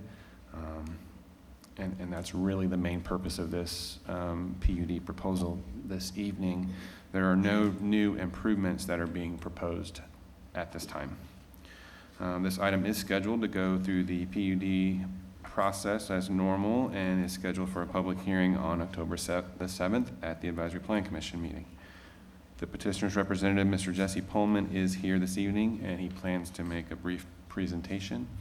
Following his comments, I'm available for any questions that you may have of staff. Thank you. Thank you, Kevin. Good evening, President, members of the council. For the record, my name is Jesse Pullman. I'm presenting this evening on behalf of the Washington Prime Group, and I have with me here tonight Steve Nickel.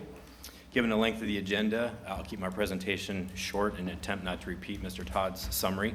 The primary purpose of this petition is to allow for the subdivision of the real estate to facilitate the transfer of 3 of the outlots that are owned by Washington Prime. No new improvements are proposed at this time, but in order for the city to approve the corresponding primary and secondary plats, the change of zoning from the SBPD district to the PUD district has been determined to be warranted by the staff. Similar to Village Park Plaza 1 that was approved back in 2017, for the northeast corner of 146th Street and Greyhound Pass, this PUD district will create a structure that can better accommodate the existing improvements as well as proposed improvements to the real estate in the coming future, while at the same time adopting the more modern regulations of the UDO. The property is located within the area designated by the comprehensive plan as regional commercial, so as proposed, the petition will comply with the objectives and policies of the comprehensive plan. Prior to the scheduled public hearing on October 7th, we will be hosting an open house for adjacent property owners. That will be next Tuesday, September 17th at 6 p.m., and we will hold that in the main level conference room there at the City Services Building. If you have any questions or comments that we can take with us tonight, we'd be happy to hear those. Otherwise, I'd like to thank you for your time, and we look forward to being back in front of you. Any questions of Jesse? No, moving on to APC. Thank you. Thank you. Next item, Grand Park Village PUD Amendment 3. Corey. Good evening, council. For the record, I am Corey Harris of the Community Development Department. Before you is the introduction of the 3rd PUD amendment for the Grand Park Village PUD for a 1-acre parcel at the northeast corner of 181st Street and Wheeler Road. This amendment will modify Article 4 of the Grand Park Village PUD to allow the permitted uses of veterinary clinics, kennels, boarding facilities with outdoor runs. This applies to Lot 1 of the Grand Park Village, Section 6.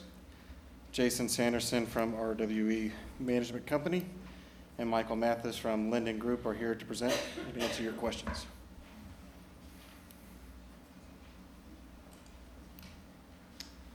Thank you.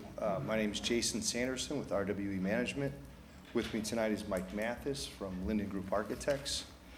We're here on behalf of Coyne Veterinary Services, who is seeking to amend the existing PUD at the subject property. Just a little bit about Coyne Veterinary Services. Dr. Coyne's been practicing veterinary medicine for roughly 40 years, owns 15 different animal hospitals throughout Illinois and Indiana. Most recently, we built a facility for him in Crown Point, Indiana, with Mike Mathis as architect, and it won a national award for architecture. Part of the reason we're in front of you tonight is to get the permitted uses that we seek, not only to run a veterinary hospital, but also have the daycare, grooming, boarding, and auxiliary uses that Coyne Veterinary Services offers to their clients. So just want to kind of walk you through a little bit of what we're proposing. Up there on the screen now, you'll see the floor plan. I'll highlight a little bit of it. The main entrance here There's a row of exam rooms off that lobby area. So the hospital's kind of broken apart into 3 areas, one being the client areas, 2 being the medical facility area, and then 3 back here being the boarding and daycare areas. We are not proposing any outdoor kenneling. We're just proposing outdoor play yards so the animals can exercise while they're staying at the facility overnight. All those animals will be brought in at the end of the business day, so there will be no animals out there at night. Daycare typically ends around 6 p.m., 5 to 6 p.m., depending on the hours in the day. So no animals outside really much after those hours. As a firm, RWE Management has been designing and building animal hospitals for 30 years throughout the Midwest area. Unfortunately, we have some of these slides that aren't going to appear on the screen, so I will just kind of talk you through those. We can talk. That's fine. We can talk architecture. There was some standards in the development through Hankey, the developer, that we're trying to achieve. So we were going with a bit of a residential slash farmhouse cottage type feel. So that's why you'll see some of the sloped roof, some of the siding, and some of the design elements to break up the rectangular shape of the building.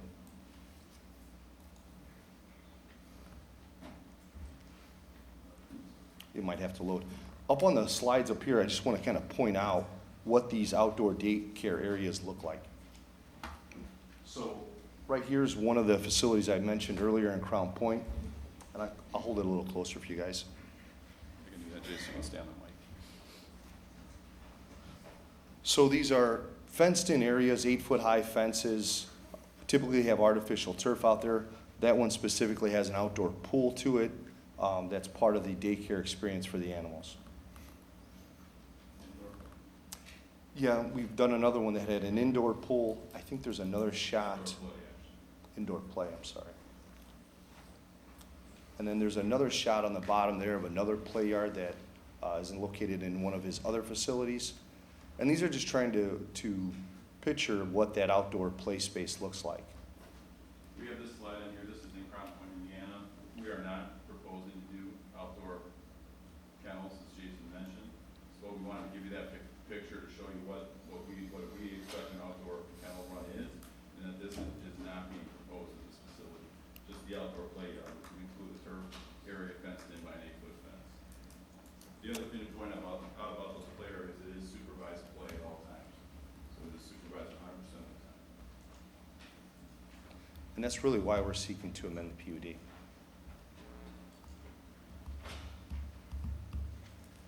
Council have any questions? Comments? Okay, moving it on to APC then. Thank you.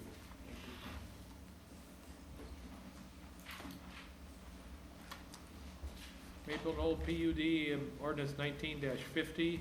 Caleb. Good evening, council. For the record, Caleb Ernest with the Community Development Department.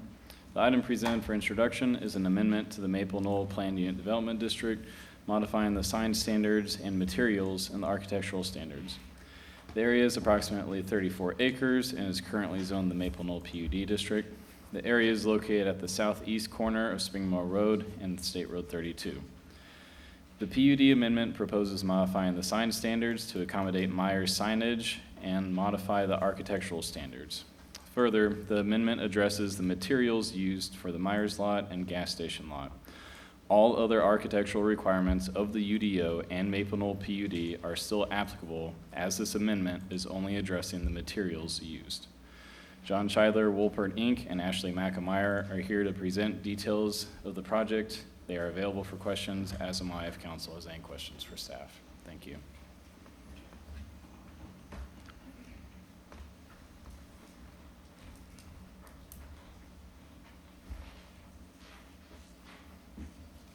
Good evening, President and council members. First and foremost, I'd like to thank you for your time on behalf of Meyer. My name is Ashley Mack, Real Estate Manager for Meyer, and I'm here with John Scheidler of Woolpert, who is our consultant on the project.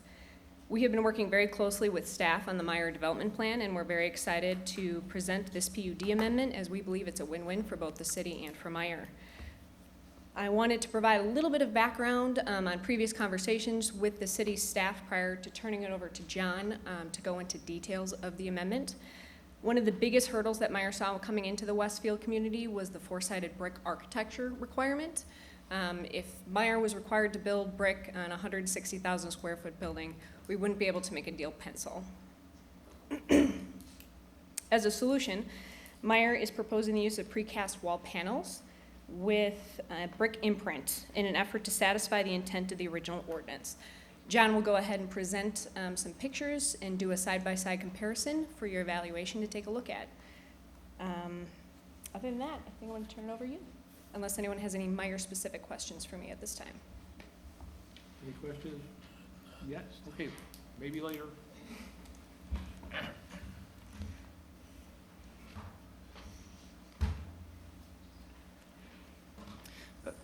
Good evening, my name is John Scheidler with Wolpert, and just wanted to go through to some of the additional exhibits with you. Most of these were in your packet, but there are a few additional items, and just wanted to explain a few additional items. This is the site plan. The keynotes on here relate to specific sign locations, both on the site and the building, that are later in the packet. I wanted to point out just the two site development signs, D1 and D2. D1 is up at the proposed entrance off of State Route 32 by the proposed gas station, and D2 is on the Spring Mill Road side at the entrance or intersection of Spring Mill Point Drive. These are general building elevations, also showing the corresponding signage that we're proposing for the PUD amendment. The main Meyer sign is at the center there, and the other signage is more for customer direction with the fresh on the left entrance there. That's indicating the grocery entrance, and the home on the right is indicating the general merchandise entrance. Some of the other signage is a pharmacy drive-through on the far right. So a lot of the signage is not necessarily for advertising or giving Meyer's logo. It's to guide the different parts of this larger building facade. Also included, as Caleb mentioned, is the Meyer gas station. This signage is mostly limited to the Meyer logos on the canopy, which have lighting components to them, and then some very minor signage on the convenience store itself. These are the two proposed development signs. The sign on the left is the D1 sign, which I mentioned is at the State Route 32 entrance. Since it's by the gas station, it includes gas pricing on the top there. The other sign is proposed on Spring Mill Road. Both are proposed to be 25 feet high. These signs were generally designed to be within the UDO signage standards, even though that doesn't apply with the PUD, but with this amendment, we're trying to be consistent with what the UDO would otherwise allow for. And the panels seen there are for the future commercial outlots that would have signage space on these development signs rather than individual monument ground signs at each site. These are details of the corresponding building signage with dimensions, square footage. And then on to the second item with the architectural materials. We have a few slides here taken at pictures at varying distances from a similar Myers store. The colors are different, but most everything else is similar. This shows both the brick imprint on the precast and the standard brick that from 375 feet is not distinguishable. And then we move into 100 feet, and again, the materials appear basically identical. The precast paneling is highly detailed and is used throughout on the newer Meyer stores. And then again, up close, this is from 10 feet away, and again, you notice the color of the actual, the mimic mortar joints are different. It's a painted surface, so it's not just the look or a stamped imprint, it's also color variation. These are photos from a recently constructed Meijer store on North Keystone Avenue. This again is all the, this entire surface is the precast brick imprint. This store is more basic than the one proposed at this location in Westfield. That you'll notice there's no cornice on the top. So there'll be additional architectural enhancements with the Westfield store. So these are just to give an idea of the material itself. Here's a couple closer pictures of that. And finally, a very close-in picture showing the brick texture and the mimicked mortar joints. The architect will be present at the Plan Commission hearing on October 7th to go into more detail. We're planning to have a actual physical sample of this with the accurate colors that are consistent with what's being proposed at the Westfield store. But with that, we can answer any other questions. Thanks. Council have any questions, comments? I mean, just the initial look, I think I want to see the samples of the precast brick, but in the pictures, it doesn't look like it would be a major issue. My biggest concern in first looking at this is the gas station and the architecture looks like a block to me, and the north elevation is severely lacking, being that is the front door. I mean, that's what everybody sees driving by on 32. Something's going to have to change there. We need some, these are my opinions, and I believe, I mean, does this have to meet the 32 overlay, Kevin? Yeah, it does. Okay, I mean, I don't know how in the world the gas station could ever be considered to meet the overlay. The other thing that I'll be looking at is the signage, and I would like if staff could advise the Plan Commission and myself of anything that is outside of our, if it's all within our current UDO standards, then they seem pretty big, but if they meet our standards, then I'm fine with that. If they're outside the standards, that's going to get a critical look from me. I'm sorry, what was that? Was that the signage? The signage. Yep. Okay. All the signage, yes. The monuments are the huge signs at the entrances as well as the other signs. I just want to make sure all that meets our current standards. As much as I would like to see Meijer here, I don't see, we can't just let somebody big come in and do whatever they want. So I just want to make sure it meets our requirements. Yeah, and I think that's part of their request this evening is to modify the standards to allow what they're proposing, what they're showing. And I would like references to how they differ from our standards. Gotcha. I think that would be helpful to Plan Commission as well.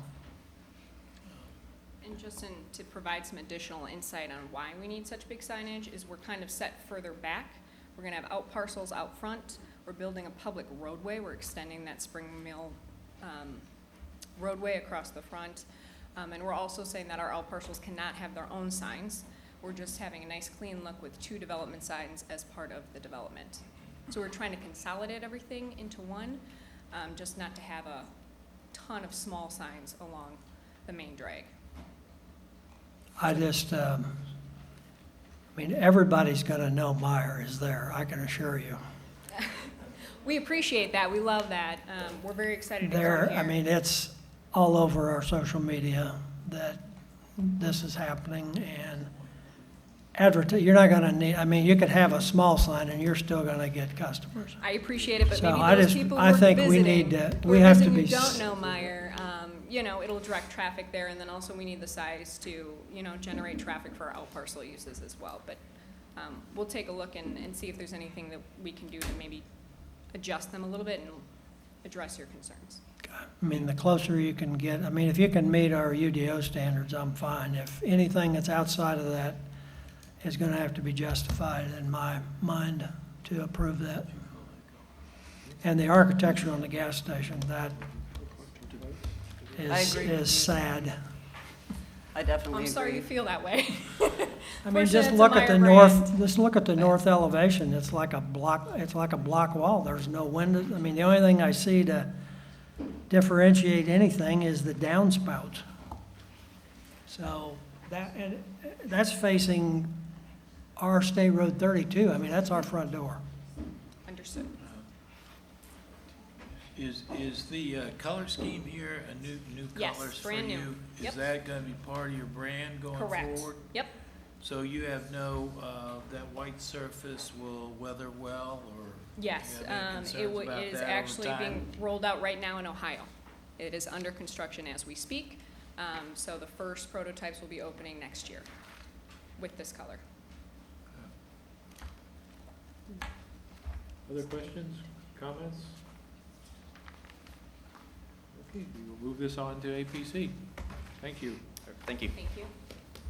It looks to me like we're almost to the last item, or at the last item. Ordinance 1951, Chatham Hills PUD. Pam?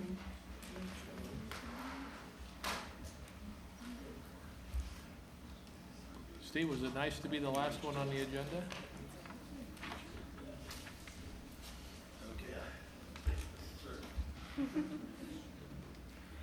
Thank you again, Mr. President, members of the council. Pam Howard with the Community Development Department. Before you this evening, we have an amendment to incorporate an additional 250 acres into the Chatham Hills PUD district. The property is located southwest of US 31 and 203rd Street and is currently zoned AGSF1, GB, GBPD, and the Chatham Commons PUD. The ordinance proposes a mixed-use development with underlying zoning districts of SF4 single-family high-density, GB general business, and GO general office. The proposed ordinance outlines several development standards and also includes character exhibits to guide the development of the real estate. This item is scheduled for a public hearing at the October 7th Plan Commission meeting. I do have the petitioner, Steve Henke, here to make a presentation, after which both he and I will be available for questions. Thank you.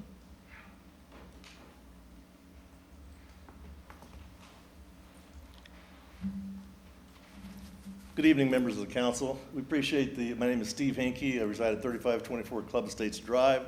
We appreciate the opportunity this late time in the evening to present our amendment to our PUD for Chatham Hills. Basically, you see here outlined the property. This is the intersection of 191st Street and 31. This is 31 going north, and this would be 191st Street coming into here. What we have added is we are adding to our PUD approximately 257 acres that we have acquired over a period of time. The area here is Chatham Commons, which is already a PUD. The new Marriott Hotel Spring Hill Suites is here. The new Marriott Courtyard is coming. You have the Wendy's, you have Marathon, you have Kitty Academy, coming into this area, and we have some other uses going in there. We have already installed this road right here. This road, by the way, coming up in here is part of the city's thoroughfare plan, the equivalent of the East Street, only on this side, almost like the extension of an Illinois, which eventually the city's plans are for it to go all the way to 238. What we have done over the last 5 or 6 years is in this area here, we've acquired 4 or 5 different parcels of ground to enable us to connect to 196th Street. Those parcels of ground were approximately 37 acres, including the last piece that we just acquired recently of about 7 acres in this area here. Going north then, Tomlinson Road would be the western boundary of this property. 203rd Street would be the northern boundary of the property. This property here, which comprises approximately 220 acres directly across the street from our clubhouse and the main entrance to Chatham Hills, became available recently, and a number of people were trying to acquire that. We obviously had great concern that this is our front door. This is the front door to Chatham Hills, and part of this is already zoned. This is already zoned commercial across here. We've had rumors over the years that the rest of this was going to become commercial. We certainly do not want that, did not want that. Some of the other entities who who were seeking to acquire this property had a lot of different desires in how they were going to develop it, which we didn't feel was going to be positive to the overall development in the area, and especially to what we are doing at Chatham Hills. As I indicated, the main entry to Chatham Hills and the clubhouse is right here on Tomlinson Road. Our desire is to implement another entry almost identical to this entry across the street from it. And what we would be doing in that, of course, is the faux guardhouse and would also be the landscaping to create, this is sort of a center point. The clubhouse, as you know, is in this area here. Most of the current development is to the west of this and to the north of this. So this development actually puts the clubhouse becomes more center to the whole, to the entire development. One of the key components to this is a long valley through this area here, and we are looking at putting in two rather large lakes. There actually is two different drainage sheds. This property over in this area all drains to the north. This property all over from about here on over all drains to the south. So what we're looking at doing is along Tomlinson Road, we of course have residential development in this area. This is all single-family residential in this area also. And so we're looking at doing single-family residential in this area. Coming in here, we would be doing higher-end alley-type homes where you have the front yard has your porch and the swings and so forth, which really creates a great entry in there. In some of our discussions also, with some of the council members, there's been some suggestions as to even tying this together. As you know, just past here we have a bridge that goes from the front 9 to the back 9, all stone walled and so forth. We are contemplating doing the same thing here, which would be a great entry coming up and down Tomlinson, which would tie these together, be a walk bridge, golf cart bridge where residents could go, to and from. In this area in here was zoned commercial. What we see that as probably this from about the pointer on over, more of a commercial type, multi-story type office buildings. It's very in sync with what the comp plan calls for and what the city desires as far as on economic development for Class A type office space. We're already talking to a regional insurance company interested in locating in there. And one of the things you've heard me talk about before is amenities in commercial development today on office buildings, and that is with the workforce, with the millennials and so forth, having places to walk to, having places to go and at lunch and trails and things like that. And so we think that's a real benefit. In fact, one of the regional companies that we're talking about in this area here is already contemplating enlarging their HVAC area in their building to have golf carts to be able to go down to a village here or come to the clubhouse. So this really becomes an extension of Chatham Hills, being the village. And we see in this area here being a village, a little bit similar to a West Clay type thing where you're coming into the village, probably almost a football-sized park in the center of this, where everything gathers around. There could be a small little amphitheater area on the water here, also having kayaks and boats and things like that on the village.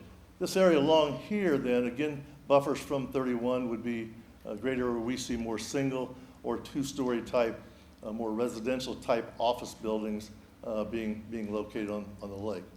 We see in this area in here more of your empty nester type homes, again on the water, townhomes in this area coming into the village center, and potentially apartments up in this area here as buffers. We do not see this really as going commercial, that entire area.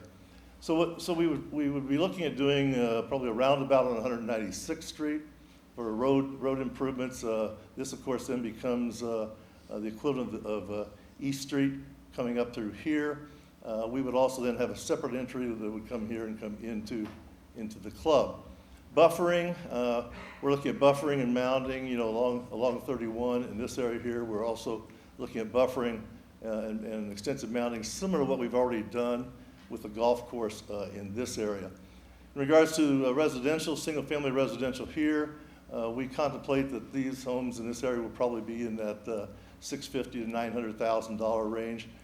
We did not put an entry directly across from the Windsor development here, in part because it's heavily wooded there. We think we can preserve that. There's also a stream that goes into that area. And so this road here coincides with 199th Street. This coincides, of course, with the entry. It also lends itself to having trails throughout the development. We're looking at doing a trail that would come along the lake here, come into the village, come along the lake, along offices here, come into here, and come really all the way down to 191st Street. Trails are, of course, contemplated along 191st Street, which would then take us to the MONOC.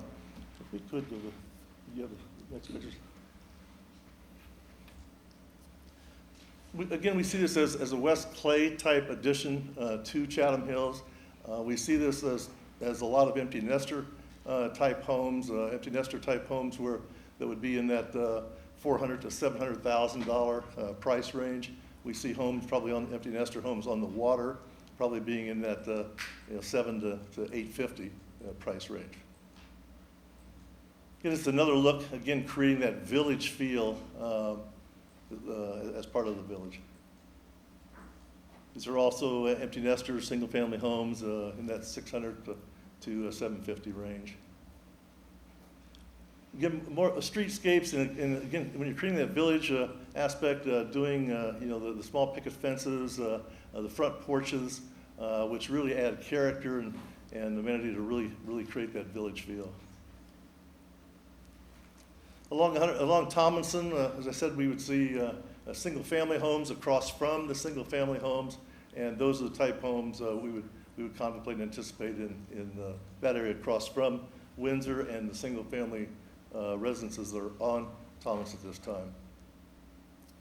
There's areas in there that we would see villa homes and townhomes coming in and near the village center.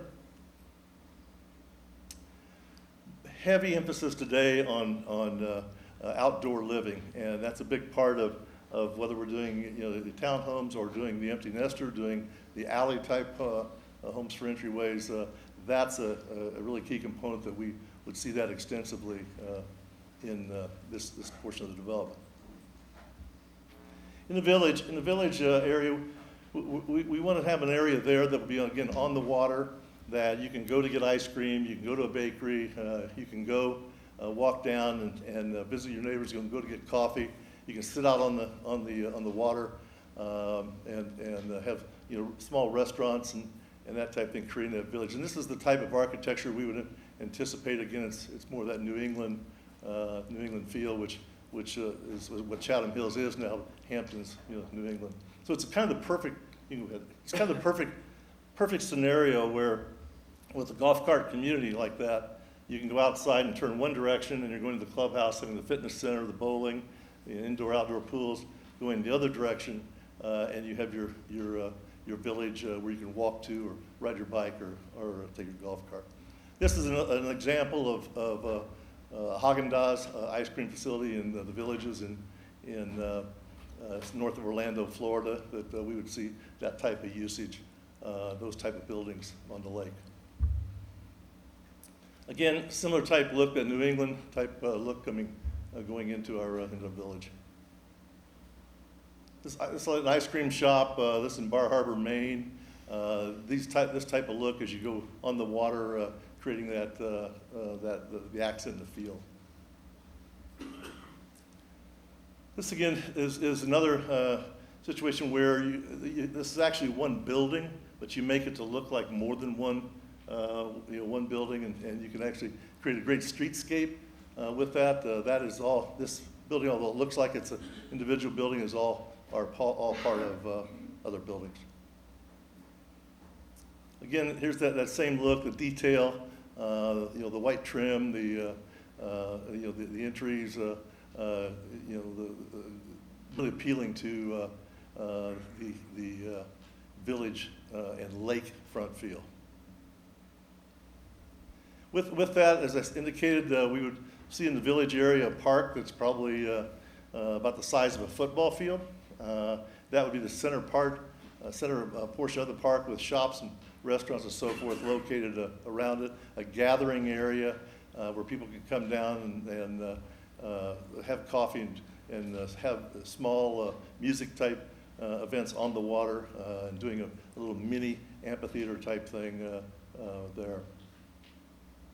This is what we're, as far as on the water, again, it's all residential coming in, the neighborhoods, and then having a little mini amphitheater on the water overlooking the lake.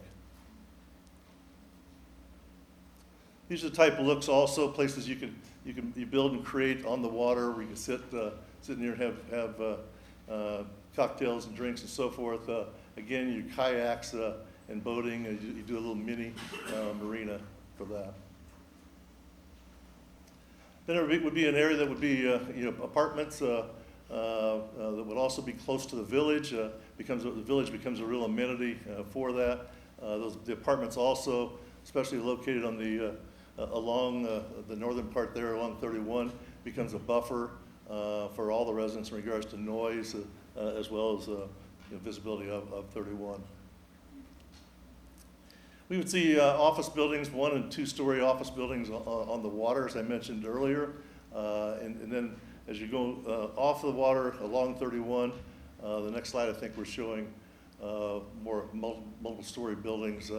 This is a little bit similar to what we're looking at with the company we're talking to now, wanting to do a 3-story insurance type regional office on 31. Again, their workers being able to walk to the shops and restaurants in the village. So that's the overall site plan of it. We're already talking to the neighbors. We'll be having our neighborhood meeting. We have not set that yet. We will be setting that in the next couple of days. But we're talking with neighbors. Marla lives up in this area, Tom, Larry, a number of people in here.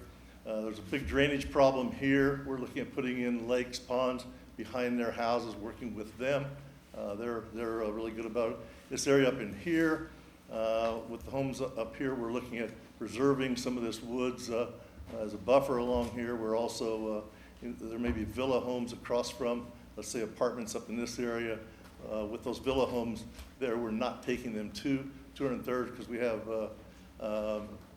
single-family residences there, so we've already committed that we would do single-family residences there.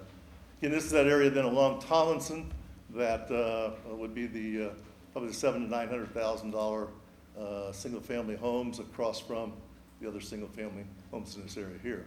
This area down in here would probably be another potential apartments or assisted living, senior living, that type of use there. We'll be working with Bokeelia Bend and the residents there to satisfy them as to what goes in with this being their backyard also. So with that, we appreciate the opportunity to present this, and I'm available for any questions. Council, any questions, comments? Seeing none, moving on to APC. Thank you, Steve. Thank you. Do we have any cards coming? We do not.